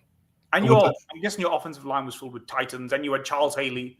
With the defense, a lot of only Haley, because Haley came in and established superstar. But it was more. There was Russell Maryland, Ken Norton Jr., Darren Woodson, Jimmy drafted with speed. And the offense was very simple. It was essentially the same thing that Philadelphia was. That's like, all right, we're going to run the ball, and you're going to have to stack the box. When you do that, we're just going to throw it deep to Michael Irvin. You can't do anything. And that's why I don't really rank these teams, or I didn't want to rank within the tier, because like the 93 Cowboys would have a weakness in the modern NFL, which is that you need a second receiver. Like, you can't be a good team. Is Ken Norton Jr. related to the boxer? I have no idea. I have to search this now. Carry on. But yeah, he is. I think so like with the 93 team, like that wasn't a concern in the 90s that you needed a second receiver. So it's like they didn't have that, but you didn't need that. That wasn't really, nobody had, like, there were only 10 good receivers in the NFL. You're not going to have 2 of them. So was it Troy Aikman or the team? Troy Aikman was the team. I mean, that team was ridiculous. I think everyone that has like, or Charles Haley was like, when I walked into that room, that was the most talented team I've ever seen. Dion was like the most talented team I've ever seen. Like, and the 93 team, the reason I chose them, I think that's kind of the woke take, is that the 92 team is the more buttoned up team. But 93, Emmett held out for 2 games, and Troy was hurt for 1 game. Troy, I don't think that he's handsome Jared Goff. But, like, if your quarterback is out, like, I'm not going to hold it against you. The 1 game they lost was in Thanksgiving against Miami. It's like sleet, like icy. An old Texas stadium, and their old stadium, the field, there's just like a big hole in the field. Like nothing against the elements. So it's icy. That's always a weird game. But they were winning the game. So Miami wins or kicks a field goal. They miss it. So they win the game.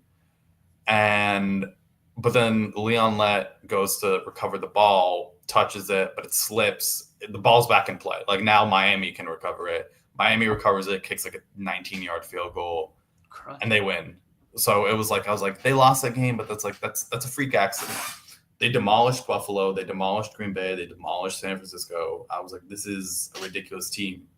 Like, is that your pick for best? That's my that'll be my personal pick. It's the Cowboys. Yeah, pre-2000s. The 89 49ers went like 15-1. They had Jerry, Joe, Rod Woodson, or Charles Woods, or Ronnie Lott. Like they were also stacked. I know his name from Madden.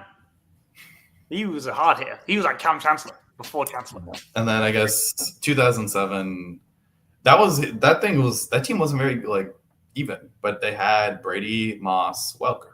That team wasn't viewed as like wow going into the year either. I looked into it because the years before the Patriots struggled a little. They were well, because Welker was a nobody, and the media had written off Moss.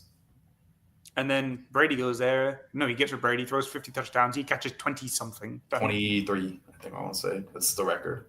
Yeah. Like, he annihilated the record. Like, yeah. Wasn't it, like, less than 20 before? Yeah, I think, like, I don't know if anyone has had 20, maybe 20. But that's insane. He's just, like, one of one. No, he's, like I said, my top 3 are Pats, Bucks, Chiefs. Eagles, I just can't.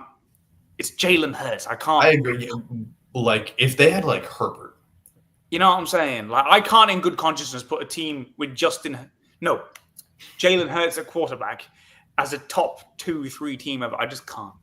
We'll do predictions quickly, and then we'll get out of it because I know it's quite early for you, and you had a late night. So I'm just going back to sleep after this. I don't have anywhere to go.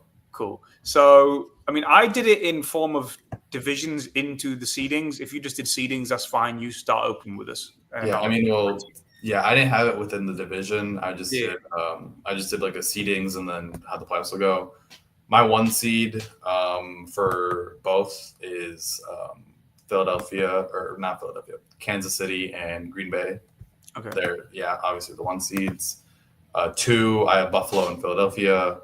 3 seeds at Baltimore and LA. 4, I have Jacksonville and Carolina. 5, I've got Cincinnati and Minnesota. 6, I've got Houston and Arizona. And 7, I went with the Chargers and the Vikings. Okay. So I think the Niners are going to be a lot better than people think they do. I think they're going to be the 1 seed. I've got the Ravens as the 1 on the other side.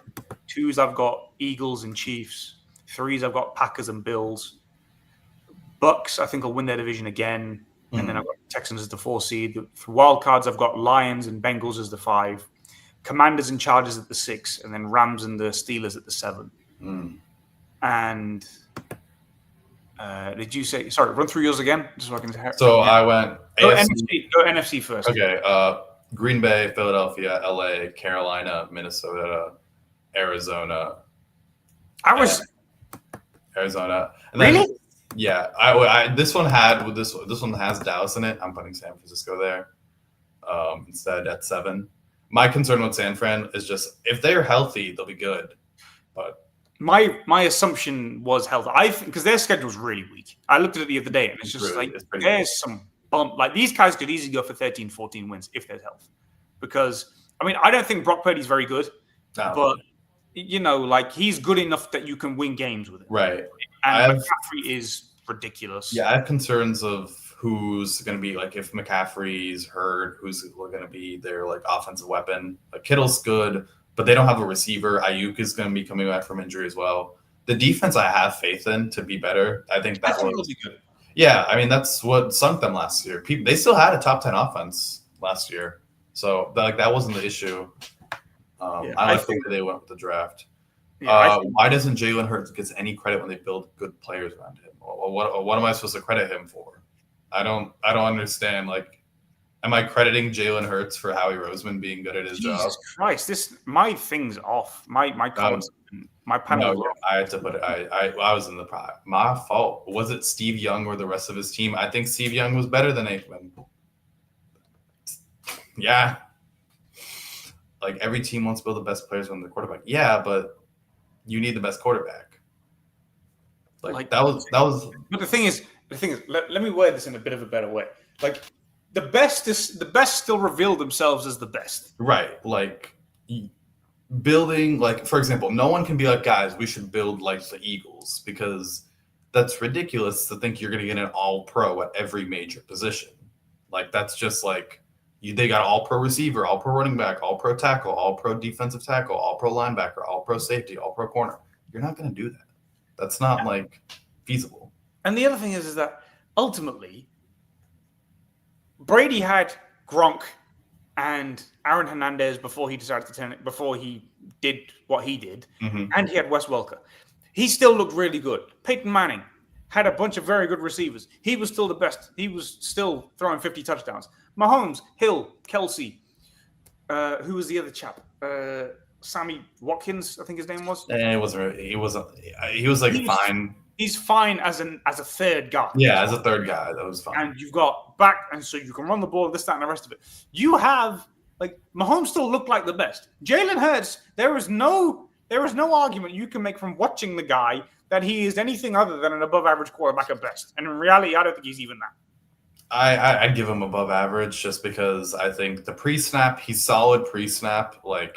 He knows when to check into a run, which, when you have Barkley, it's important to do. You don't want to ever pass when you've got Barkley. And he's got a nice deep ball, but it's the way the offense is built around Jalen Hurts, by the way. AJ, yeah, they're built on highlighting his two strengths is that he's going to command attention running, and he's got a good deep ball.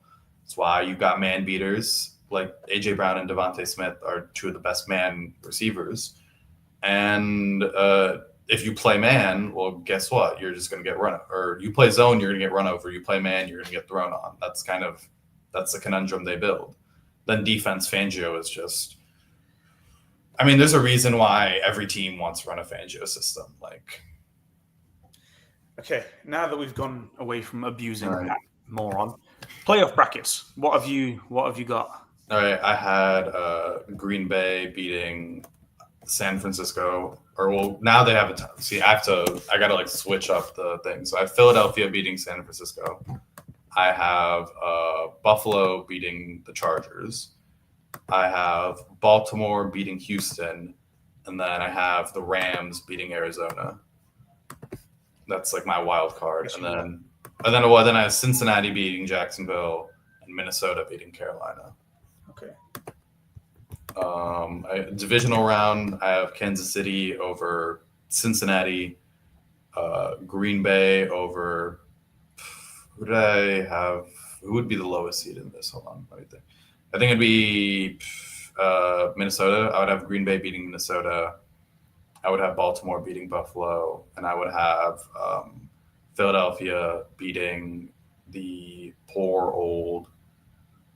I'm trying to imagine. So they're the two. I have the Rams getting revenge on Philadelphia. Okay, interesting. Okay. Conference championship: KC over Baltimore, Green Bay over Philly. Super Bowl: Green Bay over Kansas City. Mine's is a little different. So I got Eagles over Rams, Packers over Commanders, Bucks over Lions, and then AFC I've got Chiefs over Steelers, Bills over Chargers. I've got the Bengals beating the Texans, And then divisional round, I've got Niners beating Bucks, Eagles over the Packers again.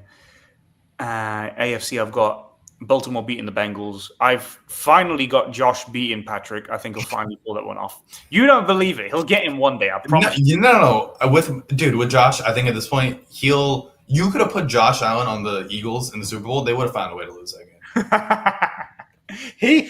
He's too good to not get one over Mahomes. I don't believe in him. It's happened too many times. When it happens, it happens. He is too good to not beat Mahomes at some point. He will get him, and I think it will be this year. This is year 3 of this being said. I didn't say it. No, but this is year 3. Guys, he's going to get Mahomes this time. I didn't say it in year 1. I can't remember if I said it last year. Probably did, but that's not the point now. And so divisional round, I said no. So conference championship, I don't have the Niners going back to the Super Bowl. I think the Eagles are back in there. And then I think Ravens beat the Bills, and I think the Ravens beat the Eagles. So Lamar will finally get his Super Bowl. I mean, he's great, and he's figured out. Did you have Green Bay in the playoffs? Yeah. They were my 3. They were my 3 seasons. Oh, you just had them losing. Yeah, I had them losing to the Eagles. I think it's on the board that they can beat them. That was probably the hardest game for me to pick. The winner of that game will beat the Niners. We'll beat the Niners. Like I don't value Brock Purdy. I mean, I like Jordan Love. I kind of like him. I think he can be top 10 caliber. He needs to be better, but he wasn't helped out by his receivers. They were awful.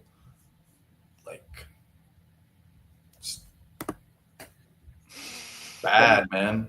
Not a good group, is it? Not a good group. They're better now, but getting Micah should make their defense elite, and their running game. That NFC, by the way, those top 3, that can go anyway. That can go anyway. If San Francisco's healthy, that is. Yeah. I would still give the edge to Green Bay because they have the best quarterback of the bunch, and they have the best player of the bunch, straight up. I think any of those 3 teams can get. And that's funny because I think I would say Parsons is top 5 player in the NFL. Okay, do that. I've not thought about that. What's your top 5? I think if you value for positional value, I think you do have to account for. Obviously, the 3 are Mahomes. Yeah. Yeah, irrespective of positional value. Irrespective of position value is different. But I'll say this way: if I was doing a fantasy draft, I would take Parsons at 5. I might take Jefferson over 4. I might do it because, I think Jefferson. This is another woke take, but I was like, you tell me he retires as a GOAT, and I believe you. He's the one guy I see that could pass up Jerry Rice's numbers. That's tough. I don't give him I don't think it's like he will with Mahomes, but I was like, if there is a guy in the NFL that's doing it, it is Justin Jefferson. Okay, that makes sense. Yeah, Parsons, I would say, is 5, and then I put Chase, Lamb, and Anderson in that order at 6, 7, 8. And then outside of that, I don't know, maybe Jalen Carter. He's a monster. He's really good.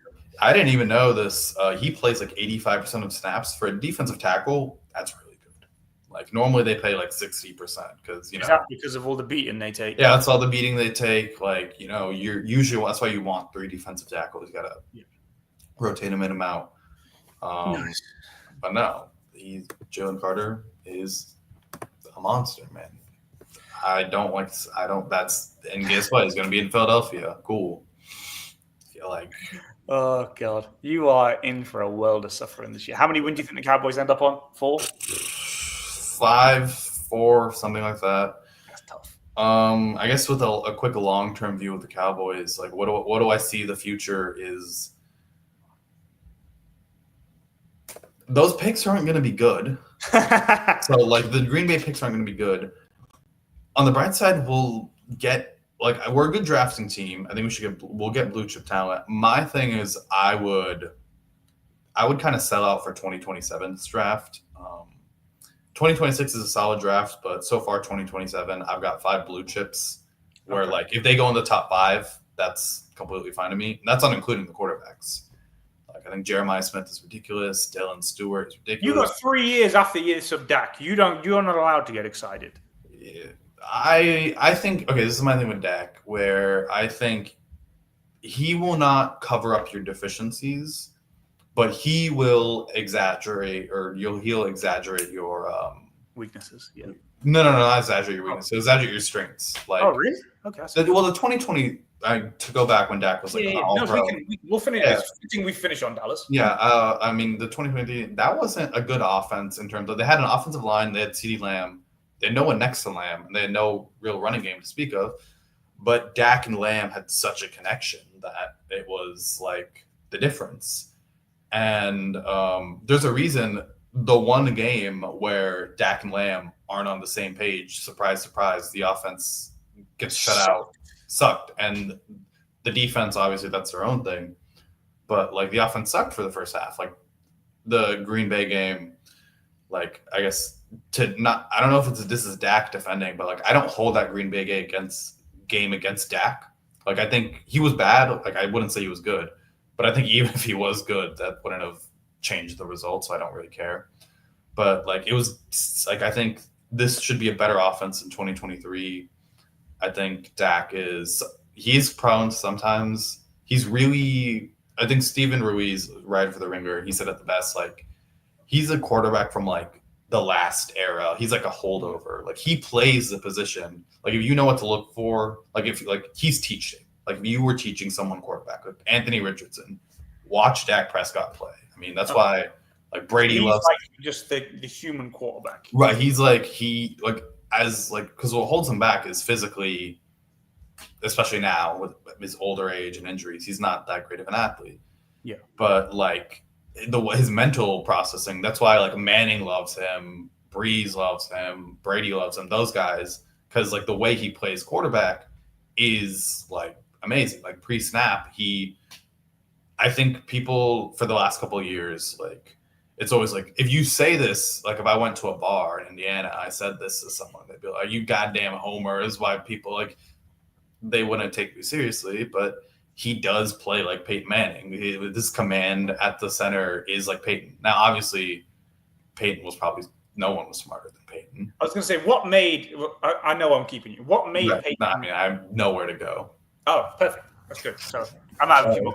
So what made Peyton so special? Because his arm looked like pretty crap. Like he threw like his balls like.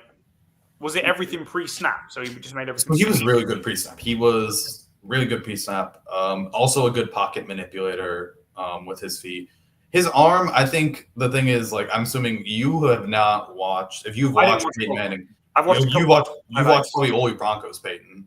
Yeah, like post neck surgery. 12 through 15, basically. Yeah, and that's post neck surgery. But no, Peyton he had an arm. He had a pretty good arm. It was like, I wouldn't say it wasn't like an Allen or something like that, but like it was a beautiful arm, and you weren't beating that guy's brain. Like him and Brady, I think, are like one of one.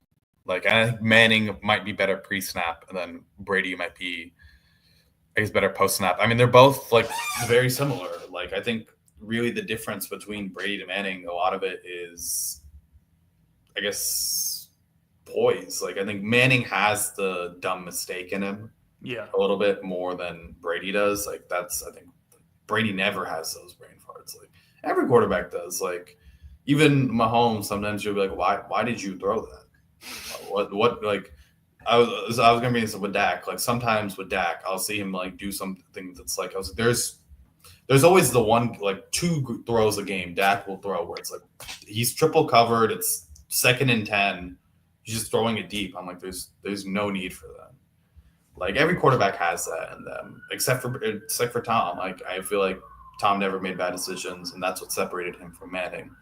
But in the playoffs and then the regular season, there's a reason Peyton won 5. Like 2004 is his best season by like advanced. 13 season a bit overrated just from numbers. I mean, it's a bit overrated in the sense that I don't think it's his best season. Like, I think he has a couple of his Colts seasons were better. But, I mean, I do think it is overall a bit overrated. Like, it wasn't the best offense of all time. Like, that's, like, even though numbers-wise it was, I don't think it was actually the best offense of all time. Now, I think people overrate the beatdown that they got in the Super Bowl, like as a Peyton thing. But that wasn't like they. So the first thing was a snap, and another one was a punt return touchdown. Yeah. And the pick six was he was hit as he was throwing. He was hit as he was throwing, and that I think that re-aggravated the neck. That's why he was never really the same after that. Like that was 16 points, which just weren't really anything to do with him. Right, and then the defense was missing Chris Harris Jr. They hadn't signed Aqib Talib yet. They hadn't brought in DeMarcus Ware yet. And the Seahawks, the Seahawks weren't a good scoring team. Yeah, they were Russell Wilson was essentially kind of like Jalen Hurts, where it's like he ran or he just hit moon balls. That was his big thing. Like Russell Wilson, pretty ball over the top, but that's literally it. Yeah, he didn't become an actual quarterback until after the Legion of Boom, dissolved. Although I never liked Russell Wilson. I don't. He was... So I kept following the Seahawks basically until Sherman popped his Achilles. So, when he tore his Achilles, because Chancellor was my favorite player on the defense. Right. Once he had his stingers, he left. Sherman tore his Achilles. That was all in the same game. And then at that point, they were just... Sherman and Thomas, I think... Or I think Sherman left, then tore his Achilles. I could be wrong. No. They both. Sherman's last game was he tore his Achilles. And then Thomas just went off with a broken leg. Yeah, Thomas broke his leg, but that was a year or two after. I know Thomas was probably the most important schematically, but I just like Chancellor more. That's fair. It's Cam Chancellor. You know what I'm saying? He would just butcher someone. He's hit on Vernon Davis. I know it got flagged, but bollocks. Well, not even the whole thing with the Seahawks, and they'll happily admit to this. They were they're not going to call PI every play. They're not going to call that dude. They'll mug you. And Sherman, because Sherman was strong as anything too. He was strong. I mean, just ragdolling you all over the place. He's just yeah, well, What and he's a receiver, so he that was the big thing. He was a receiver in college. He only played corner. I don't know if you know this. So Jim Harbaugh was his coach in Stanford, and so what happened? Well, the way it was, so their beef started with Sherman. One time he got hurt, and Jim he was the number one receiver on the team. So Harbaugh thought he would get Sherman back at the end of the season for a bowl game or something. And then Sherman on Facebook announced, my season's over. I'm getting surgery. That wasn't communicated to the coaches. So when Sherman came back, Harbaugh was like, "You're not playing offense." So Sherman's like, "Fine, I'm going to go over to defense." So there's a story what he would do because he still knew the offense, right? He had still the playbook. So he would recognize the offense. He would just walk to where the receiver was going to be on his route and pick the ball off because he knew the play. And Harbaugh obviously got pissed off. Sherman believes that because Harbaugh went a year earlier to him in the NFL, and Sherman believes Harbaugh was bad-mouthing him because he did fall a little bit for being a corner.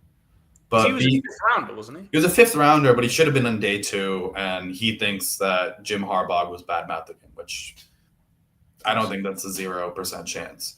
I mean, Jim's a loony, isn't he? But I love him. Here's the thing. I love Jim Harbaugh in the NFL. Oh, it's great. He makes for absolute great television because he's one of the only people who the pressers I'll watch. I'm just I'll watch this. My favorite quote of his is he was doing an interview, I think, with Rich Eisen, and he was like, he's brought us up out of nowhere. He was like, sometimes I wake up and I got to think, how am I getting Justin Herbert? I've seen I'm a big Herbert guy, so I was like, I think this too, Jim. He's openly they ask him what are your plans after football? He's like, I'm death, die. I think he will die. I think he'll die on the sideline. Legitimately, he's just gonna be on the sideline. He's gonna be chewing someone out, just die. If you do this again, I'll die on this sideline right here, and he'll do it. I just don't like him as a Michigan man. As a Buckeye, that's my issue with him. But if he didn't go to Michigan, I would love him. I love Jim. No, he's funny as anything. I like him, because John's dull. He's like wallpaper.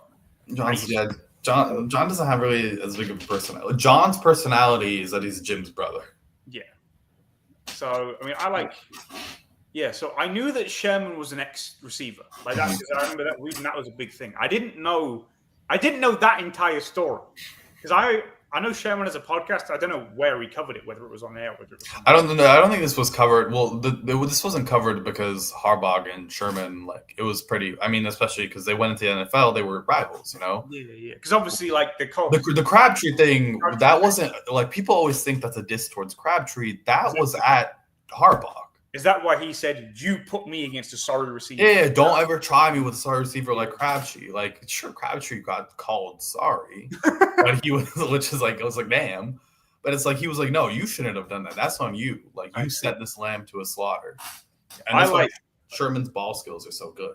Like, I see. Yeah, because that deflection and the control in midair and just to pat it down was great. So, yeah, I like Sherman. I liked Chancellor just because he was a gangster. Okay, what do you think of Rodgers? Forget the personality side. He's a bit of a loony, like just football stuff. Keep it there. Top five guy. I think if I got Mahomes 1, Brady 2, Manning 3, I think Rodgers would be 4. Like eye testing wise, I think like hyper accurate. His arm was before, even with Mahomes, if you made like a top 10 greatest throws of all time, he's showing up there like a couple times. Like his placement is ridiculous more than anything. Like with the Jared Cook thing, like there will throws be like not routinely, but like maybe like 4 or 5 times a season, he'll have a throw where it's like that cannot be defended. Like there was nothing the defense could do. Like it can't be defended. It's just perfect on the money. And he was somewhat mobile. Like he could run around. Especially early, like before he popped his calf, like the highlights I'd see is him like he'd run around a lot and he'd truck a man into the end zone and like he was Mr. Hail Mary. I mean, he 2 weeks in a row hit a Hail Mary. I remember I watched those games. I watched those games too. And then I was cheering for Arizona because I don't even know why. Probably just it's the Packers. Right. I mean, that was part of it, but I wanted Arizona to do well. I don't know why. I just stylistically liked them, even though I'm not the biggest Larry Fitzgerald person ever. Like, I think he's fine. He's more like he just seems like a good dude. That's what. Yeah, so he is a good dude. You know, he was dominant in college. Although I have to slander him now because I'm on. You'll hear about my Jeremiah Smith love like soon. Like, okay, that guy is like if you think I'm high on Jude. You haven't seen anything yet. Jesus Christ. Like, Rodgers, like, I mean, just eye testing wise, the stuff he could do was stupid. Like, and it would he'd always be doing shit off the wrong foot as well. It's just like, why are you out? Well, fair enough. So, and to this, I think with like the whole like back, like, because that's like Rodgers' signature is the back foot fade, right? And it's like, that's bad teach shape.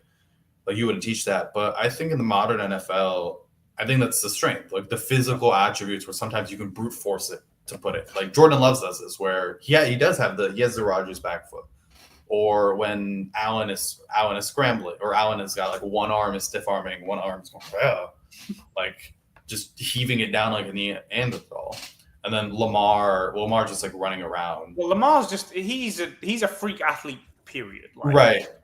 This is always, I guess, like.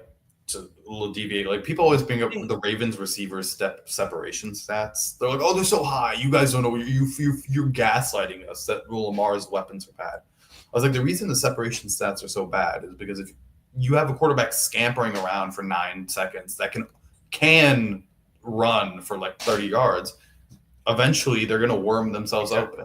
It's like, and correct me if I'm wrong, but like once the on-script stuff ends. Like, it's backyard football. They've ended their route. They can just sort of riff-raff anywhere. And they know where they're going before the defender does. And Lamar's just looking at, oh, you're open now. Ping. Yeah, like, I mean, there's a more nuance. Like, if it's zone, like, you should stop your route earlier, settle into a zone.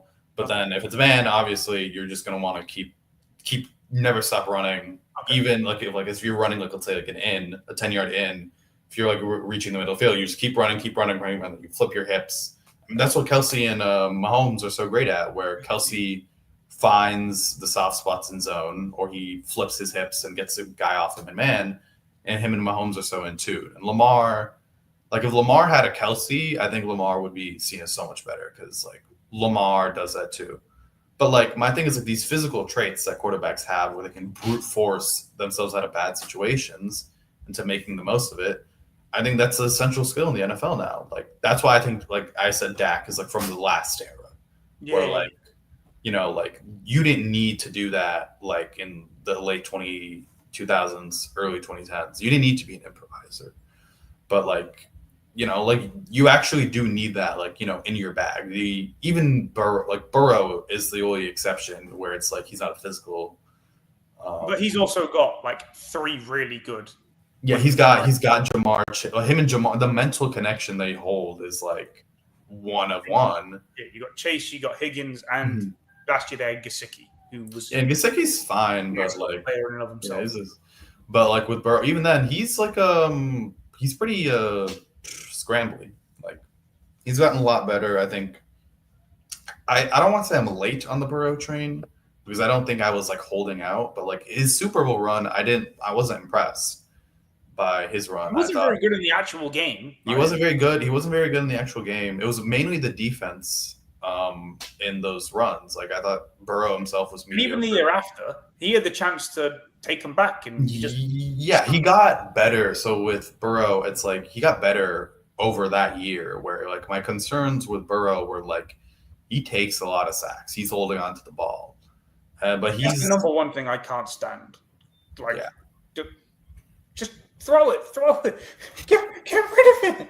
Like, yeah, I think when I'm scouting a quarterback, I will always feel better about the quarterback who is getting it out too early than the quarterback who is getting it out too late. Like, if you are like always top of the drop, like sure, like for example, like think of Tua versus Anthony Richardson or Tua versus Fields. That's actually a better example. Tua versus Fields, where it's like at least there's a way like you can have a top 5 offense with Tua.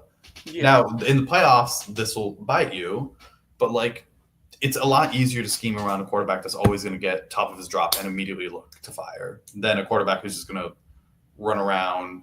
He's awful. Richardson is he's so bad.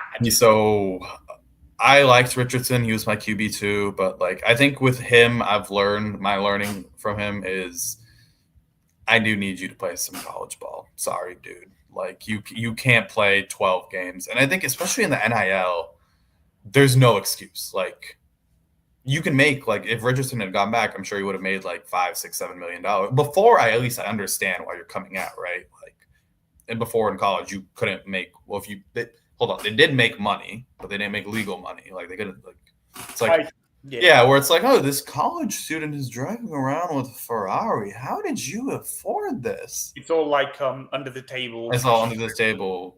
Yeah, it was all under the table. Product placements, that type of thing. So. Right.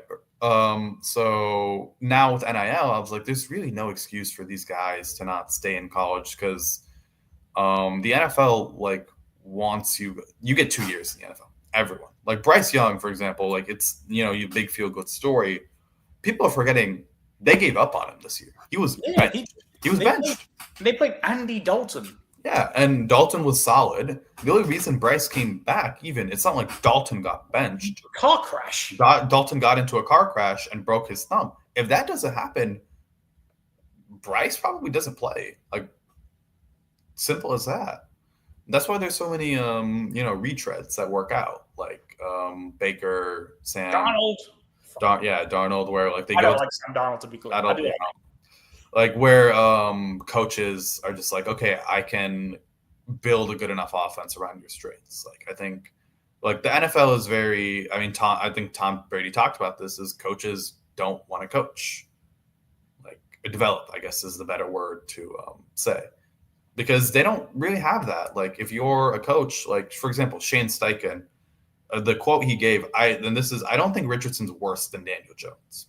Even now, even before, and I don't think he got worse. But like he's like Rich Jones gives us the best chance to run our system.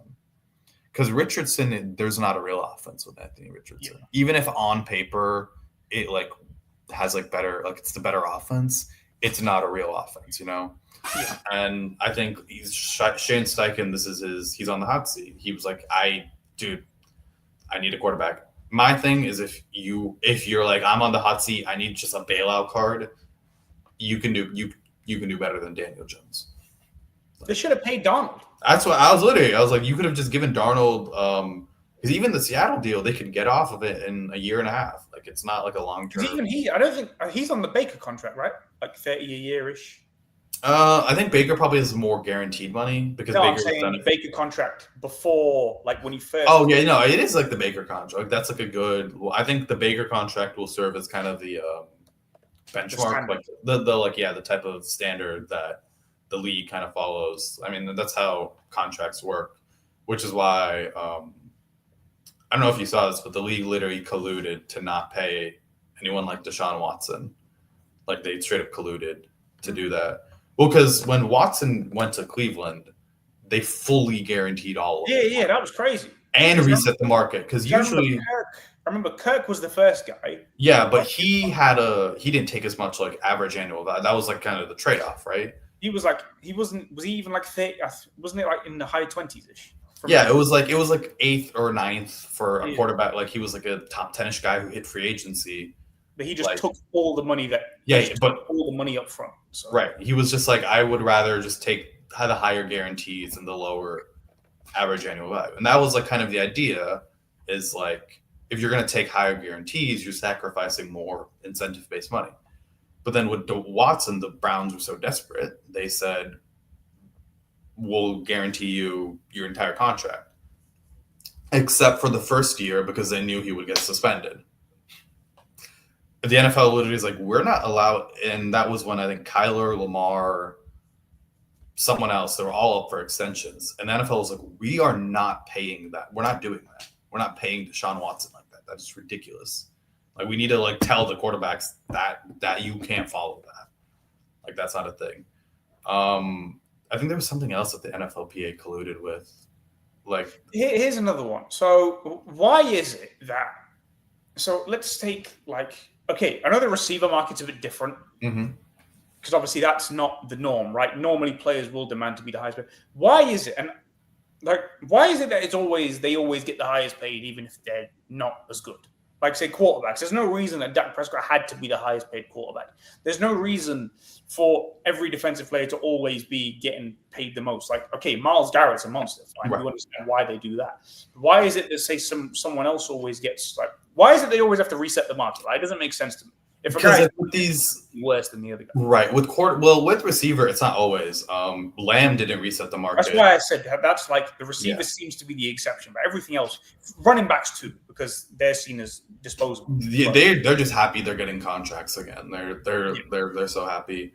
I guess so. With quarterback is the main thing, because if the quarterbacks can hold out, they have so much leverage. Like, Jared Goff, for example, could get whatever he wanted because the Lions can't just say no and suck for a year. Which is nuts, because he's not even that good. He's not even that good. He's not even top 10, but he can get top 5 money because he can be like, well, it's either this or you suck for a year. You're just bad. You're just bad. You're just wasting a year of Hutchinson being cheap, of Branch being cheap, of Sewell being cheap. Like, when these teams are on clocks, it's like the same thing with Dak. Dak was like, Dak has done this twice, as he's essentially been to Dallas. Like, I remember the first time as well, because it was the year after Zeke's contract. Right, and that one was actually very risky because he bet on himself. They had a deal. Anything. He was going to sign. I think Jerry was annoyed by this. Like, they handshake, verbal agreed it. Like, they banged out a deal, and then Wentz got extended, and Dak was like, I might bet on myself to just make more money next year. Like, he played under the threat, worked out for him, made first $40 million quarterback, I think. And then he did it again. He was first $60 million quarterback because he was like if Dak, now granted the team was bad anyways, but they were coming in off of 3 straight 12-5 seasons. You can't just be like, I'm not going to have a quarterback. We're going to go out there with Trey Lance and Cooper Rush. You can't do that. Like, the quarterbacks have just so much leverage. And then edges, of course, also have that because, even back in like the old coaches, they'll tell you the 2 most important positions with quarterbacks, people who make the quarterback's lives hell. So the edge rushers are like with Micah, for example, he was like, okay, if I'm not going to play, you're just going to have a bad defense. What are you going to do? Like, you have to pay Micah. Trade him, I guess, yeah. But like you can't just not pay those guys. It makes sense. Because I didn't get it. I was like, how on earth? Like, why is my thinking last year was like, this shouldn't be such a big story. Dak is fine, but like, why is he demanding 55 million? And I was like, geez. And then Brock Purdy's talking about getting 50 million. I know he left money. I know he left some money on the table, Right. But still, it was just like, Jesus Christ. And then receiver, I guess, fortunately for the GMs, is Jefferson is so much better than anyone else. Yeah, he's in a tier by himself until I think they extended Chase. Was it last year or is it this? I think it was last year. Last year, because the deal was with Higgins this year. Right, and then Chase barely got an I think it was 0.5 million more, which considering Jefferson signed 2 years ago, is like pretty much like barely resetting the market. That doesn't really count. Yeah. Like, now I'm sure edge rushers will be very happy with like Will Anderson. Like, I'm sure he'll be like asking for 50 when he gets to him. Like, but I think another with markets or with re-signing the way people resign. This is like a very like underground thing. 3-down linebackers, if you can play first, second, third down as a linebacker, they will not let you go. You will not go because that's such a rarity in the NFL. Yeah, it's like it's not, and I'm guessing that. So like, some guys will be 3 downs, but they're 3-down pass rushing linebackers. Like they're 3. Right, like they're good downhill. Like 4-3 guys who. Like they can run it like or 4-3 like, and that's usually It's either it's a pass coverage guy, but then you run at him, he's like too light in the ass to actually like, take on a block, stack, and shed. But then the downhill guys, if you ask them to flip their hips and carry a tight end, they can't really do that. We'll make this the last thing because I really need to pee. What makes a linebacker who's not a pass rusher really good? Like, because what's someone meant to look for? Okay, I think the way you look for it is you range. Fred Warner is like an alien. Like his ability to flip his hips, to hawk you down. You obviously have to be like the diagnosing of plays. You got to be good, and you have athletically. It's a hard archetype. You need to be quick and agile, but you also need to be able to hold up against a guard. Like that's the Dallas linebackers. They're all great pass defenders. But then if like a guard gets on them, they're not going to be able to like hold their own against them. So it's like you got to have strength, you got to have range. And they're like linebacker, that's I think what makes it is like you have to be a jack of all trades. And it's an interesting position that there's a rare amount of them. Like it's like it's like short, like it's a valuable commodity in the sense that like the demand or the supply is low and the demand is high, but the value is not like Fred Warner like it's like 25 million a year because like teams because it's so low, it's low enough that teams are like, well, we actually didn't need like the Chiefs. They won 2 Super Bowls. Nick Bolton's a good linebacker, but he's very much like he's not a good pass defender. Mm-hmm. Like the Eagles here, they found Zach Bond on like the street. So yeah, that actually makes sense because I mean every other position I can sort of like tell. Right. Like, quarterbacks I can't explain, but I can just see. Like, you're crap and you're not. Like, Same thing. Like I can't explain why Brock Purdy isn't good. It's just I can see Brock Purdy's not very good. Like, I can't explain why he just, Right, yeah. Running backs, you say like, okay, you run fast, you hit the hole. Running backs are very easy. Like, running back is when I scout them, I'm going to be real. I don't look at the film. I just watch the highlights. You get a good enough idea of what the running back is. Running backs are like fullbacks in football. Like, you can just tell. And then I thought you because fullback is a position in America. Sorry, yes, of course. Like right backs, like you can just tell. Receivers, again, you can sort of just tell. Like the guy fast, gets off, catches the ball, fine. Tight ends, again, catches the ball. Run blocking, I guess. Can the team run the ball? I guess is a decent indicator. I think that does matter because you want to stay on the field for it, right? That's how you get on the field to be like Kyle Pitts, like. There are other things, but like it's hard for him to stay on the field if he's not a good run blocker. Okay. Like especially now. Like I do think I would rather take the tight end who's a great run blocker and an okay receiver than the reverse. What about at the high end? So like say the high end and then the high end is like Brock Bowers is like a good example of that where it's like he's nothing. He's like an okay run blocker either, but he's an elite receiver. But as long as that makes sense. Because then they're just like 6'9" receivers, I'm guessing. Yeah, or like Brock Bowers. The difference with tight end, I think the thing to look for, the difference between Pitts and Bowers is when you're watching a guy, is he moving fast for a tight end or is he moving fast? Like Harold Fannin, like they're like, oh, he moves so fast for a tight end. I was like, yeah, well, I hope so because he doesn't move fast for a receiver. You're telling me this is a receiving tight end, but he's not a good receiver. But like Brock Bowers is just like an insane athlete as well. And then of course, sort of easier. Sorry. And then of course, if we want to talk about like the balance, like most people have the balance, and of course it was Gronk. It was just both. Is he the best or is that Kelsey? Kelsey has a better legacy. I think you would want Kelsey's career, but Gronk was a better player. I mean, that's kind of how they both treat it, where they're like, or Kelsey's like, Gronk was better than me. And Gronk was like, yeah, but I'm here talking about what you're doing. Like, oh, I see. So they're just sucking each other's dick the entire time. time. They're both like, Kelsey's like, yeah, man, Gronk, like, he's the GOAT, right? And then Gronk is like, yeah, and then I'm here watching him win Super Bowls and break Jerry Rice's. Anytime you break a Jerry Rice record. Yeah, he's like. He is the, I think if you didn't think of positional value, Jerry Rice would probably be one. The two guys that I hear that aren't quarterbacks is LT and Jerry Rice. Yeah, the last defensive player to win MVP, and Taylor's highlights are stupid. Well, I mean, he was coked up all the time. That's not the point here.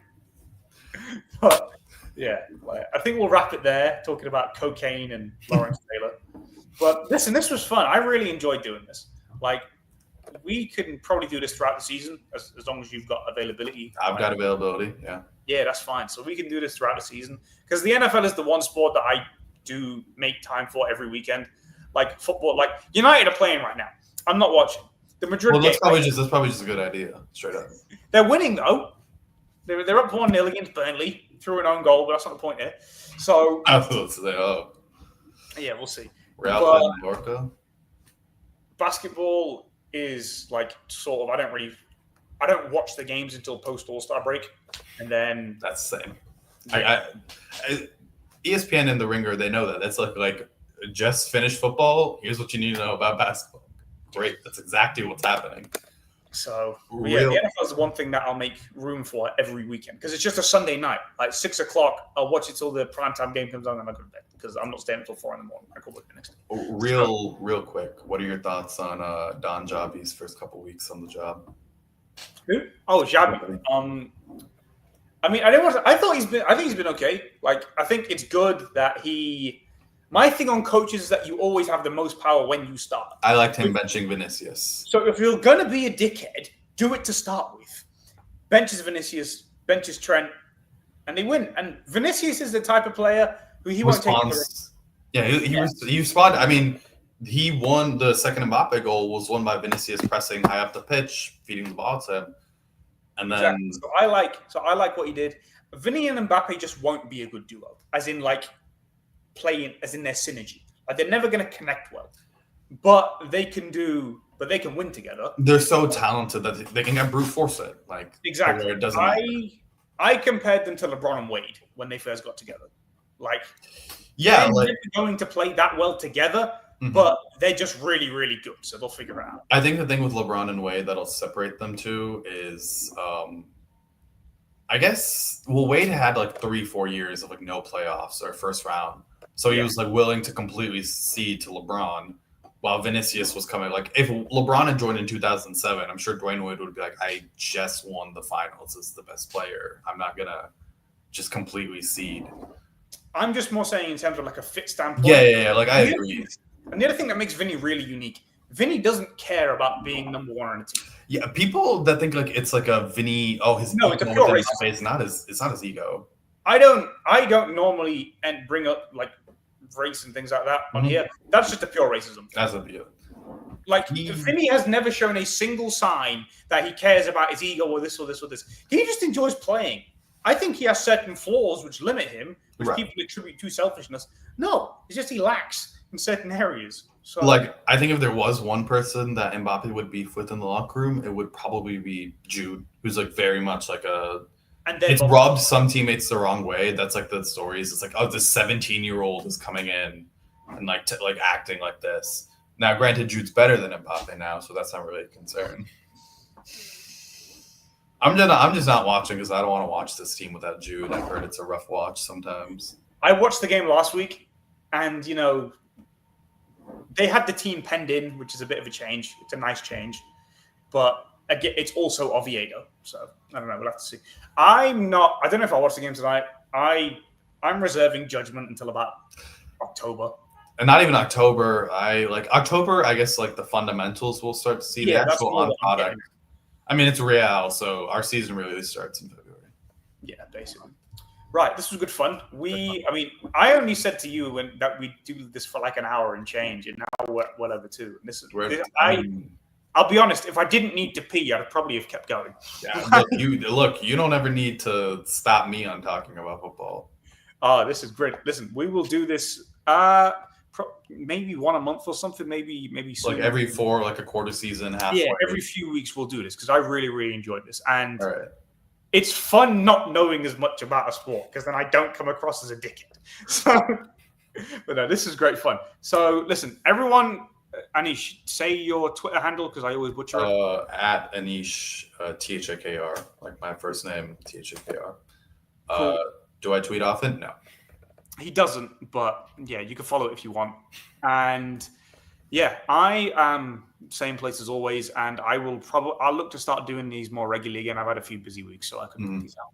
But the NFL is back in 5 days. I would ask Anish's prediction, but I think that's bullying. 42 to 20. You know what? No, 42 to 35. I think they get up. Well, hold on. These are all garbage time. Like it gets up to like 35 to like 3. And that's when this is a Dallas classic. It is. It's a real thing. I've seen it so many times. That's why Dak is loved in fantasy. It's like, look, he'll lose the game, but he'll get you the 2 touchdowns or 3 touchdowns you need in fantasy. That's why I always draft him. My team, I drafted Lamar. I had first pick. So I'm in a 32-man league. Oh, wow. Mine is like 8. So yeah, I won the regular season last year, but then none of my guys playing in the final few weeks really ruined me. I finished second. Really depressing. But yeah, I got first pick this year because I won the regular season. So yeah. Right. Everyone, thank you for watching. And everyone enjoy the replay because obviously this will go straight live after. Anish and I will do this again. Thank you all for joining. Bye-bye.